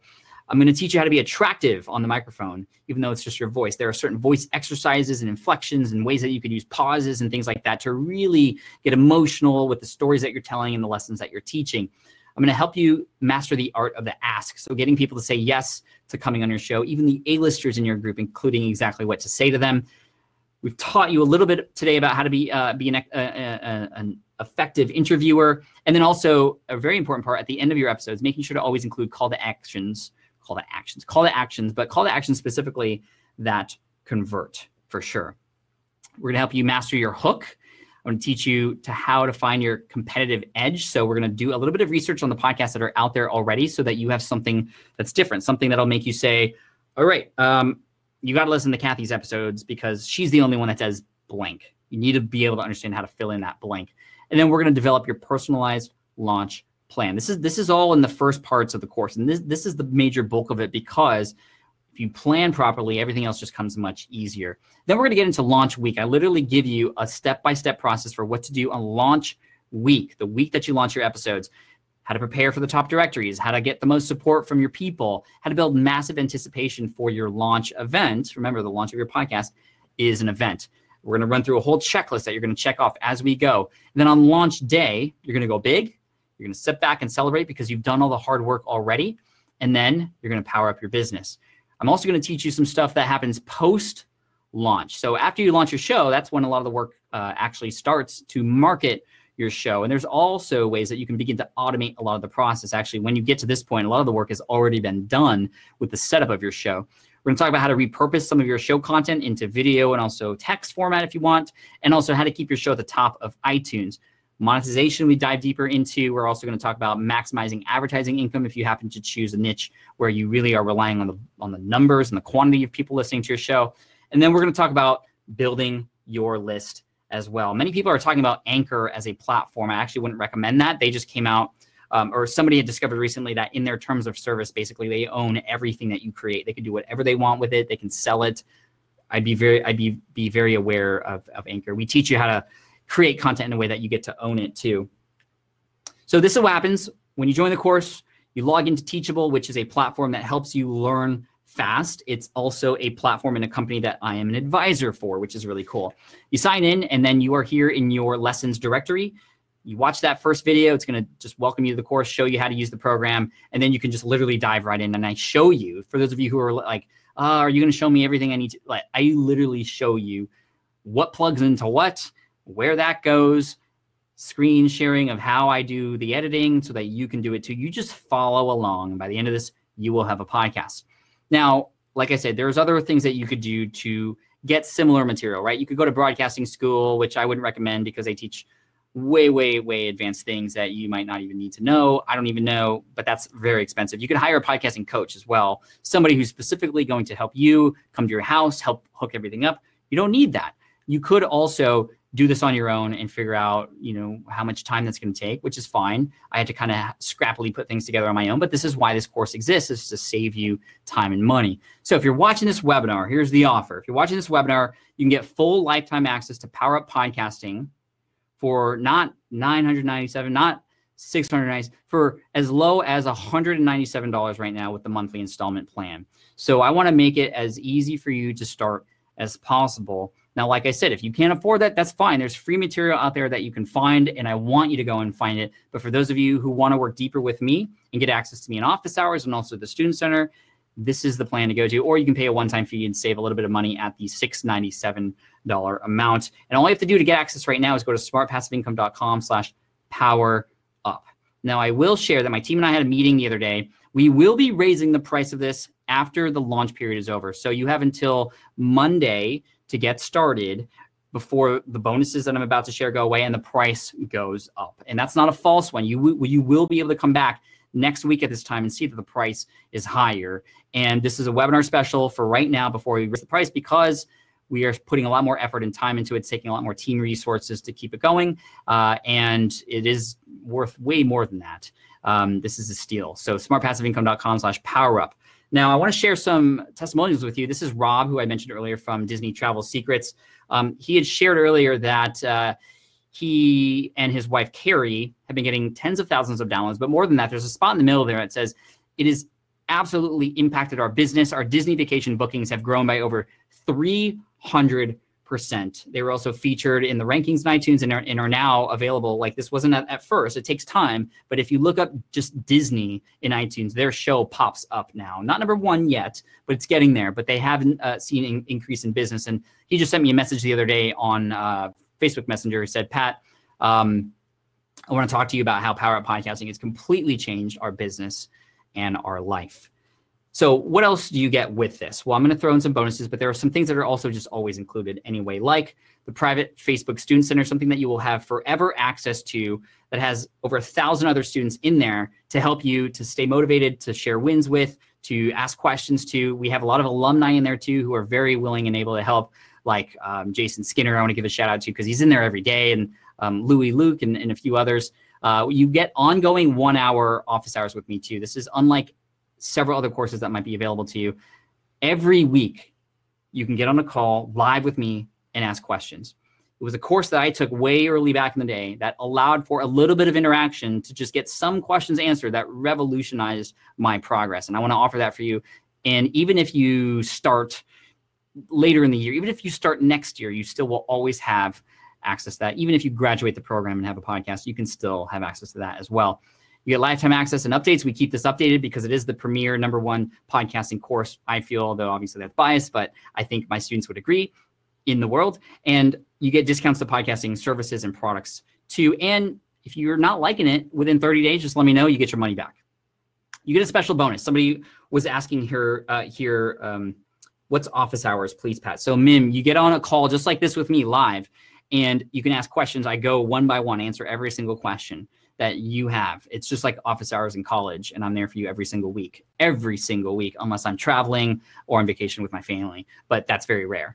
The first bonus you get are these podcast episode blueprints. Somebody was asking for a checklist of items. This is a bonus that you get before you record an interview show or a solo show. This is literally a checklist of items that you can mark off as you go along to make sure you don't miss anything and you ever get lost. A lot of times when it's about time to record, you get nervous.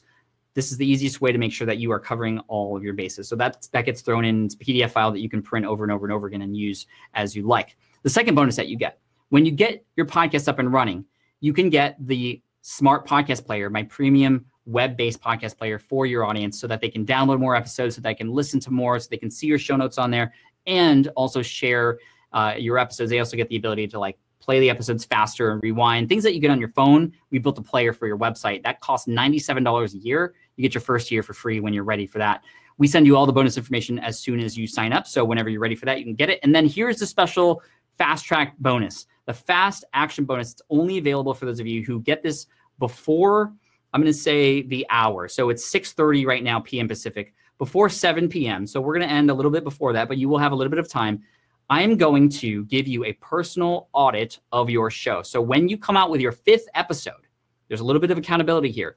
If you buy before 7 PM, so within a half hour from now, I can't do this for everybody because obviously it takes time. But for those of you who buy within the next half hour, I will listen to your 5th episode. You just send me an email. Here's my 5th episode. I will listen to it, and I will send you back a recording with my thoughts and ways that you can improve it. This is something that I do not offer anywhere else, and it is something that I'm happy to do for those of you who are quick to buy and are obviously action takers who want to get things going. So make sure you get access to that now. Now, Melissa is another student of mine. This is her in the Student Center. You know, I share a lot of screenshots from the Student Center because that's where everybody's going. It's active in there. This is when she launched her show, Mind Love Podcast. And she's been getting some really amazing results. So this was back in December of 2017. She recently shared that she's been getting about 10,000 downloads about a month now, which is amazing. She's sharing that She's only 7,000 downloads away from her first 10,000. This was just a few months later. Jason says, woot woot, launch day here in Australia. You're up and live. Here we go. Thank you, Pat Flynn and everybody. You're all fantastically supportive. That's the person who is now very active in helping others. Julia here was sharing some results when she reached her first 1,000. She was starting from scratch. Thank you, Pat Flynn and the team. Not only is this a great course because it is, but this is the first course that got me where I wanted to get faster than I thought possible. I'm getting a lot of feedback from people saying this is the first course they've ever completed. And then Pedro here, who launched a podcast in Spanish. Thank you, everyone, for helping me reach my goal. This isn't just about me. This is about the community. And Peter here, who says, yep, pooping myself now, but very excited too. Thank you, Pat Flynn, and thank you to everyone here who has supported and encouraged me. So here's everything you get. Full lifetime access to Power Up Podcasting, weekly office hours, access to the Facebook Student Center, podcast episode blueprints, a free year of the Smart Podcast Player, the fast action bonus if you buy before 7 p.m., so that's about a half hour from now, and a 30-day money-back guarantee as low as $197 right now. And again, the price is going to go up after Monday. So you have till Monday, so you have some time, but you get the fast action bonus even at the $197 level with 3 additional payments after that, or you can save a little bit of money at $697. And I just want to thank you so much for allowing me to share that with you, because it has become my mission. Ever since I got that email from Michal, I've wanted to help others start their podcasts. And it was then that I started by doing it for free online on YouTube. You can go find those tutorials right now if you wanted to, but to have a course where you can go in and just the information you need and nothing else, and that's your focus, and you have a community, you have me holding you accountable, and also access to me through office hours, it's going to help you get there faster and with more authority and motivation. And that's my goal for you. I want one of those thank you letters that I have on my wall. My goal is to get one of those from you one day, because this moment was the one that actually changed everything for you. And when you got your podcast up and running too, which obviously we're going to help you do. So I want to take some time here for the next 10 to 15 minutes to answer some questions for you that you might have either about the course or about the podcast or anything else that you might want. I'm going to try to keep it podcast specific for now.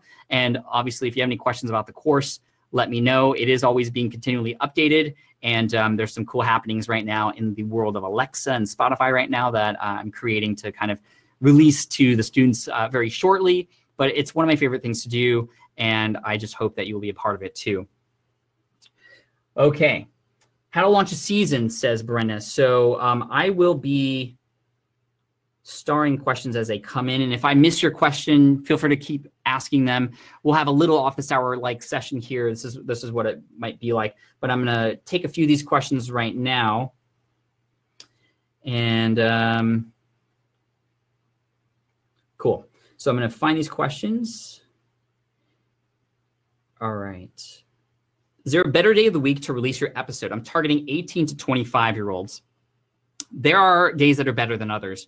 However, you kind of have to know a little bit about your audience. Like with the Food Trucker Show, for example, I found that actually when I did it midweek, Wednesday was the best. I had experimented with it. Weekends are bad. Why? Because food truck owners do not have any time on the weekend. They're in their trucks 18 hours each day at events and other things like that. With the Smart Passive Income podcast, I come out on Wednesday as well because it's just midweek. Other shows come out on Monday because they want to start their week with people.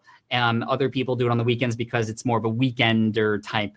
You know, I would say that, you know, like in more recreational niches might benefit from having a weekend show. Now, the cool thing is you can change it up. You can test. You can change things. Nothing's permanent. Even the name of your show and the artwork, when you select that, you can always change it later. So best advice is just to, you know, pick something and go. And I would say the same thing with the day of the week. Pick one, just stick with it for a while, see how it goes, and then just experiment. All right, Salama says, program to repurpose YouTube video to podcast. So there are a lot of converters online where you can go. You just have to be careful about episodes that you download. Hopefully they're your own YouTube videos. But you can also download some software that's essentially YouTube to MP3, and then you can take those MP3s and put them in your episode. Be very careful when you do that because you don't want to take somebody else's IP. Make sure it's your own YouTube videos. And what's cool about that is then you can take the audio and turn that into a transcript that then you can use on a blog or something else like that. And again, the link to get the course right now and take advantage of that fast action bonus for those of you who want to get involved with that right now, smartpassiveincome.com/powerup, and my team and I will take care of you from there. Make sure to get it now before the price hikes up next Monday. Somebody had asked what program I use to run this webinar. I'm using a tool called Demio, D-E-M-I-O, which is great. Thomas says, tomorrow we start recording our first podcast. My wife and I will be telling stories of our travels in India. Awesome. We want to record video and audio at the same time. Please explain how to do it. So record the video. Make sure that when you're recording the video, you have great audio to go along with it. Now, there's a number of ways to do that. You could get a DSLR camera that has one of those Rode shotgun microphones on it. It might even be on your phone, and you might be able to capture the audio from your phone, especially if you have like a lavalier microphone. You make it easy for yourself when you record the video and the audio into the same thing. So there are tools like the Rode Smart Lav, SMART-LAV, or the iRig iMic. Those will help you take audio from a little lavalier mic that's easy to travel with and pop it right into your phone so that you get some really good, decent audio. Then you can use one of those converter tools like I just mentioned, or you can even actually, guys, if you create your own videos, you can just drop that video into GarageBand or drop it into Audacity. It's just going to take that audio. You just remove the video part and you'll have the audio and you can do what you want with it. Now, I will say, big warning for you those of you who are thinking about doing video and putting it directly into a podcast. You can do that. And there's some people who do it very well. Some people take their live streams from Facebook and put it onto podcasts as well. Shalene Johnson does that very, very, very well. But here's the thing. The moment you say something like, guys, look at this, or look at that over there, and a person's just hearing that, there's going to be a disconnect. They're going to leave. That's not going to give them the best experience. Preferably, you would shoot video about something and have it be shorter form, but very, very impactful, and then create a podcast episode to go along with it that supports it. That's not the exact same thing. That's what I would recommend. You'll notice that I have a blog and podcast and YouTube channel, but each of those platforms call for different kinds of content. So you can repurpose, and we talked about that in the course, but I would recommend context too, paying attention to context as well. All right. Thank you for having Noah on SPI again. I just launched my giveaway yesterday. Awesome, Josh. Good luck on the giveaway. That episode was very popular. 321, I think, with Noah Kagan to help you build your first contest for free to get more email subscribers. It's great. Is there new content added to the course as tech trends change? Absolutely. That would not be good of me to just kind of set it and forget it. I'm very active in office hours, obviously, and I do pop into the student center a lot, but there's a lot of people who have just kind of stepped up in the ranks after getting some help from me to help others too, which is great. And you'll see a lot of the new trends popping up in there too. I'm on board, says Thomas. Thomas, you're amazing. Thank you. Should you be super specific or broad? I would recommend being more specific than broad. Obviously, there is a line there. You could have a podcast that's specifically for women who are between the ages of 42 and 44 who have golden retriever dogs that are all males. That is obviously too specific. But if you find those people, like, they would know that you're for them. But you want to kind of zoom out of that a little bit. But obviously, if you were to just create a show about dogs, you'd have to do something very special in order for it to be different and stand out. Now, there's a good example from somebody who I interviewed recently for an Ask Pat episode where she trains dogs. She wants to go online and help people train their dogs. And I said, okay, well, what specialties do you have? What superpowers? And she goes, oh, actually, my superpower is training really ferocious, vicious dogs that like want to bite your head off. And I'm like, whoa, okay, that's crazy. That's crazy that's who you work with. And she's like, yeah, a lot of people aren't as brave as I am. And, I have some special techniques. I'm like, that's it. That's how you do it. So if you create a podcast or a website or whatever, you become known as that person. You're a dog trainer, but you also specialize in dogs that will want to bite your head off or hand off. And what's really cool about this is imagine this person now going to an existing dog trainer who has a podcast with millions of views or listens and going, hey, Jim, I know you have a dog training podcast. I have one too, but I specialize in dogs that are just nobody can control. And I know you haven't really talked about that much on your show. I'd love to come on and be a guest to share with your audience, especially those who have vicious dogs or who might end up buying one. I would want to make sure that they're taken care of too. What do you say? So you see how that works to position yourself. If you just go to Joe and go, hey, Joe, you have a dog training podcast. I have a dog training podcast. Let's hook up. Now, that's still possible to do, but when you have that specialty, that superpower, you are no longer competition to them. You are an asset to them and their audience. And again, you're providing value to them. So hopefully that makes sense. Vicky says, I'm in. You're amazing. Ideal length, says Salama. However long the episode needs to be. That's all I'm going to say. I'll say more, but I will say when I created my first episode, I was like, it's going to be 25 minutes long because the average viewer time on a television is 25 minutes. And I thought I was getting all like ninja with how, long people would pay attention for. I recorded my first interview and we were at the 25-minute mark and I wanted to keep going. I was like, I can't stop this now. I have to keep going. But you could also go, okay, my show's gonna be 45 minutes. You do an interview and it's like, you've wrapped it up at the 30-minute mark. Should you keep going and stretch it out for 15 minutes longer? No.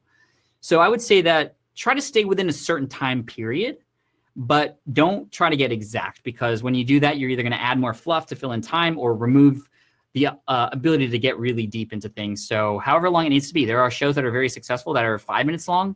Quick and Dirty Tips. Those are good examples. That's actually a series of podcasts about different things, Quick and Dirty Tips. And there are episodes by people like Joe Rogan that are over 2 hours long, however long they need to be to do whatever it is you want to do.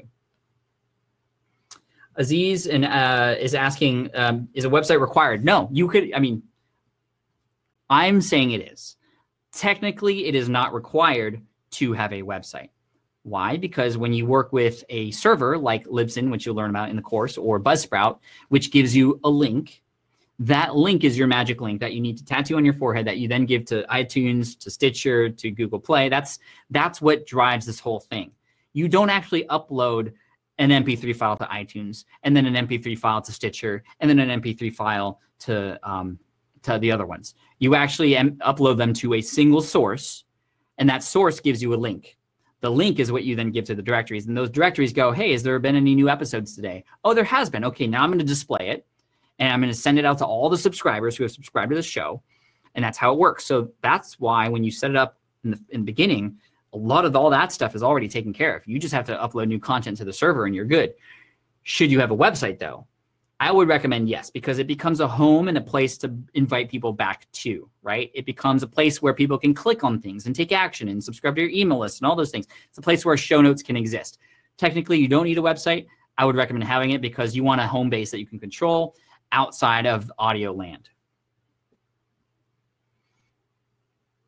Is SPP available for non-WordPress websites? Not at the moment, but it is something we're working on.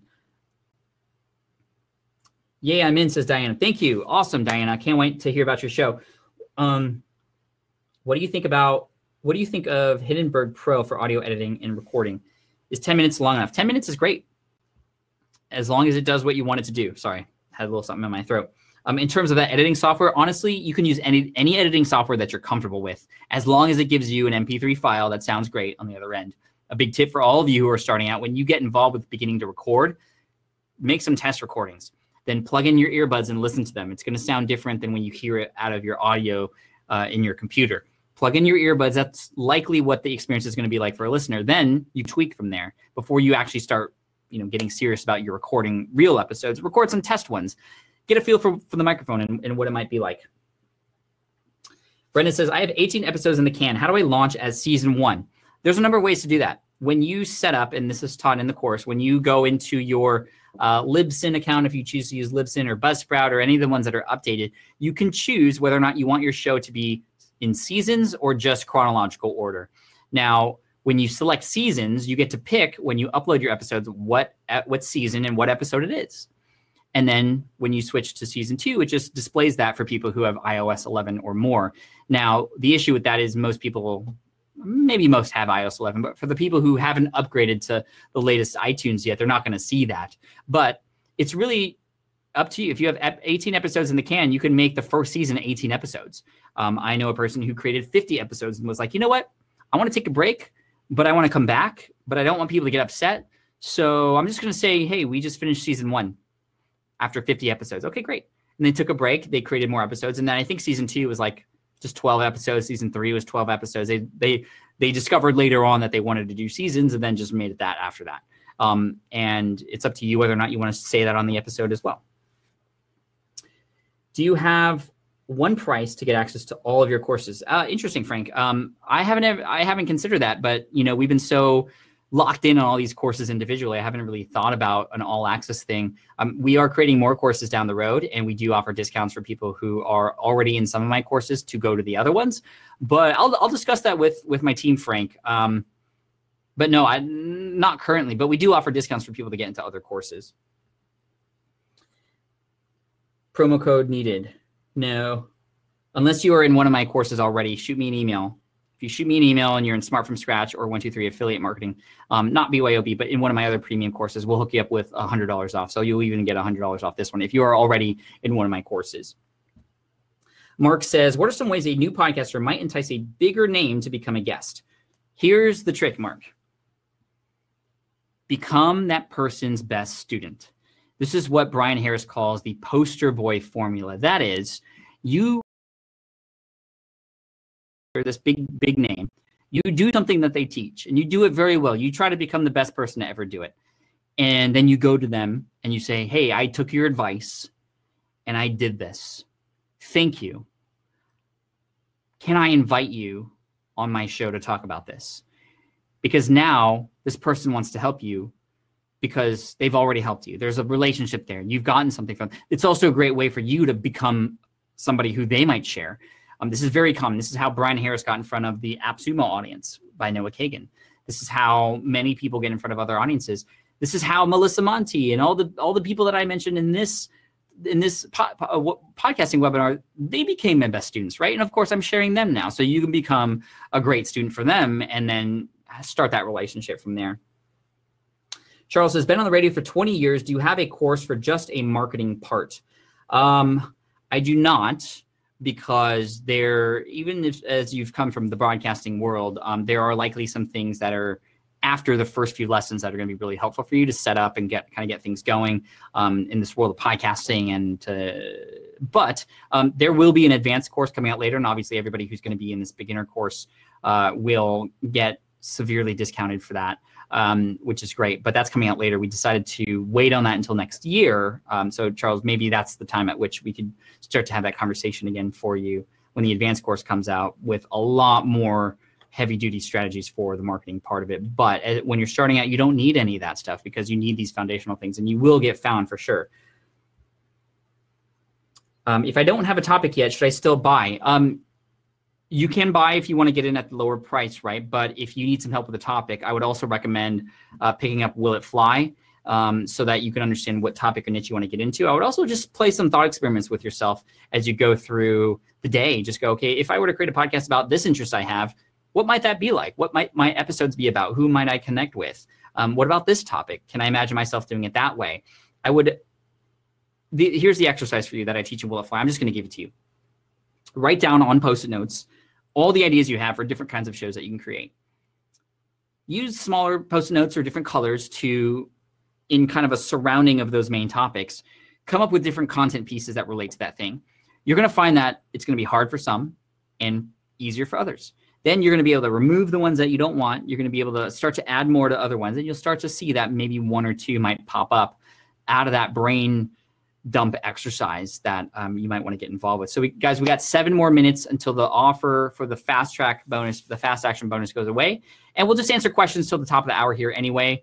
For those of you who are sticking around and are asking questions, I enjoy answering these questions. And this is kind of like what office hours is like, but a little bit more intimate. I'm in my home office usually, and we are in a webinar type format, but with a lot less people. Are you familiar with recording phone calls via Ringer for podcasting? If so, what's your opinion? Yeah, phone calls are great. I use Skype for that, but Ringer is another option. There's Ringer, and there's Zencaster, which is another recording device that uses raw audio editing on either side and then puts them together. There are some pros and cons to those as well, but Ringer is a great one, and it allows you to connect with people through a web app instead of like a downloadable like Skype. Question, how much does it cost to run and maintain a podcast? Hosting costs. So typically it'll run anywhere between, in terms of hosting costs, $5 to $15 for most people. If you come out with more episodes and more content, it depends on the size of your audio. And in the course, we teach you how to get great sounding audio at the smaller size, but still sounding great. So you can maximize the dollars that you're spending there. About $15 a month, I would say. And that's it. Then just the maintenance cost of you coming up with new content.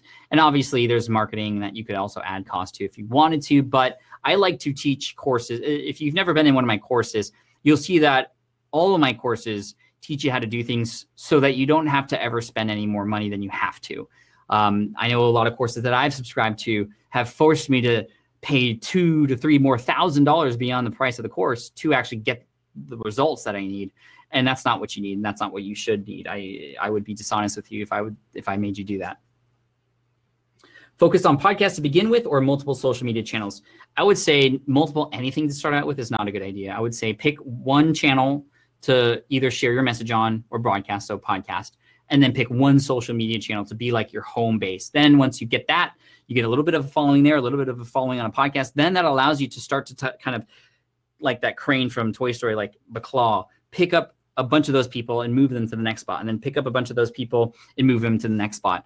So much easier than starting multiple all at the same time, because that's how many call to actions are you going to give? Instagram, Facebook, LinkedIn, all the things. Why not just one to focus on and just give your all there and provide the most value there? That's going to set you up for success. What are some ways to build a relationship with the listeners who give you feedback? If they give you feedback, reply back. That's the number one way. And then I love always in person or over email or on social media asking, what else can I do to better serve you? How often do you get people asking you that question? Likely not very often. So people get kind of very surprised that, oh, you want me to actually share with you? Like, well, here's what I'm looking for. And that's going to give you some insight into how you can better help your audience. Jim says, are you using a lavalier mic or an overhead mic right now, condenser or dynamic? I'm using a mic up here, right off camera. It's those big, giant boom mics. It's literally like 12 feet long, extending over the room and kind of just right here. It's a Rode NTG, and I think it's a condenser mic, if I'm correct. I don't know exactly, but the studio set it up here, or my videographer set it up. But yeah, a shotgun mic. Thank you. All right, guys, we got 2 more minutes, and we'll get to as many questions as possible, and I will send a replay to you when it becomes available later on, and I just hope you take advantage of this. So you've got a couple more minutes left. Actually, we got 4 more minutes left, sorry, or 3 more minutes left to get the deal for the podcast audit. Pat, what's a good number to shoot for when just launching a podcast? In terms of what, Ashley, like downloads or numbers? I mean, remember that picture of the room I gave you? Any number of listeners are great, because that's like an actual room that you have. But I would say, anywhere between, if you're literally starting out and you have no following, nothing whatsoever except a few friends on a few social media channels here and there, I would say that even 50 to 100 for the first episode after, a couple of days is pretty good, especially if you make a big deal out of it. Then you're going to see big numbers that are way bigger than that. But those are human beings on the other end who are now listening to you for loads more time than they would pay attention to a social media post or for example. There's only one other guy podcasting in my space. Is there a way to see how big his audience is? There is not necessarily a way to see how big another person's audience is. You might get some insight by doing Google searches and seeing how many other people link to them, how many search results they might have, what's happening on their website. Are they active anywhere else? It's not a thing that iTunes allows for us to see, unfortunately. But what you can do is look at the number of reviews, look at, listen to some of the episodes, see if they mention anything, and, seeing if anybody else mentions the podcast on the internet. So take that podcast name and search for it online with quotations around it so that you can see other instances where people mentioned it. Mark registered. Sweet. Sorry. I don't know if that hurts your ears. Mark, you're awesome. How do you vet your podcast idea when no one is speaking on your topic? Talk about it with people in person first. Is SoundCloud a good podcast host? I would say no. And then I got one more question from Kara that I'm gonna end with. But SoundCloud is not a good idea. It was going to go all in with podcasting, and then they went bankrupt, and then they got funding, and then they went bankrupt again. So I would just be very careful, because they are not known primarily as a podcasting resource, a host. I had a podcast hosted there, but then I switched to Buzzsprout. So I used one for my show, Smart Passive Income, which is Libsyn, and another one called Buzzsprout, because those are the top 2, and I want one on each so that I can better give information to you depending on what you need. But SoundCloud, I'm just worried about their business model, and it would just be a terrible thing for them to go under and have your podcast go with it. Now, obviously, you could save your episodes on your hard drive and you can bounce back, but we don't want to go through that. All right, Kara says, I just stopped doing my podcast for a few months and came back with solo episodes, but my DPE is half of what it was. so downloads per episodes was half of what it was when I started the show 3 years ago. I feel that stopping hurt my listenership, or maybe it could be going solo instead of guest interviews. It's the stopping part, Kara. So just come back to it. People have moved on, have unsubscribed, have cleaned up their devices, that sort of thing is normal. And it's going to take some time to come back. It's not the content of the show. It's more likely just the fact that you had stopped. But the people who are still there are likely your super fans, the people who are going to stick with you no matter what. So just speak to them. They're going to bring more people like them with them. And, if you wanted to explore doing more interview shows down the road, you can do that too. But I would imagine that it's not people going, oh, Kara's back, but it's a solo show now. I remember the interview shows that she was doing before. I like those better. It's probably not that. It's the fact that people don't even know that you're back. And so we need to let them know. All right, guys, thank you so much for coming in today.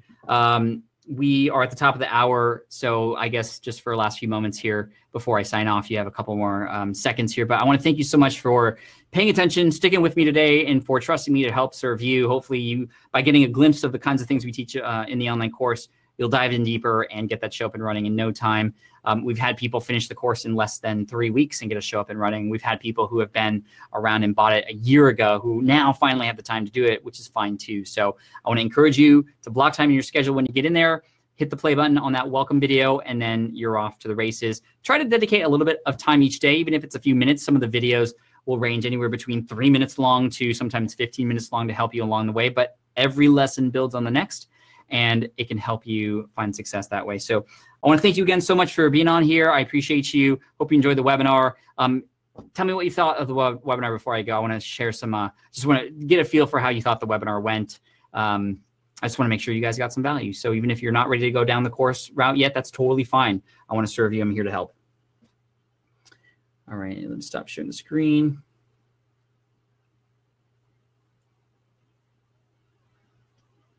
Cool. Thank you guys. You are amazing. I'm just so blessed to have such an amazing community, and I look forward to seeing you if you're going to dive deeper with me in the podcasting course. So cheers, take care, and I'll see you later. You have till the end of Monday to make a decision before the price goes up. Take care. Have a good one. Bye.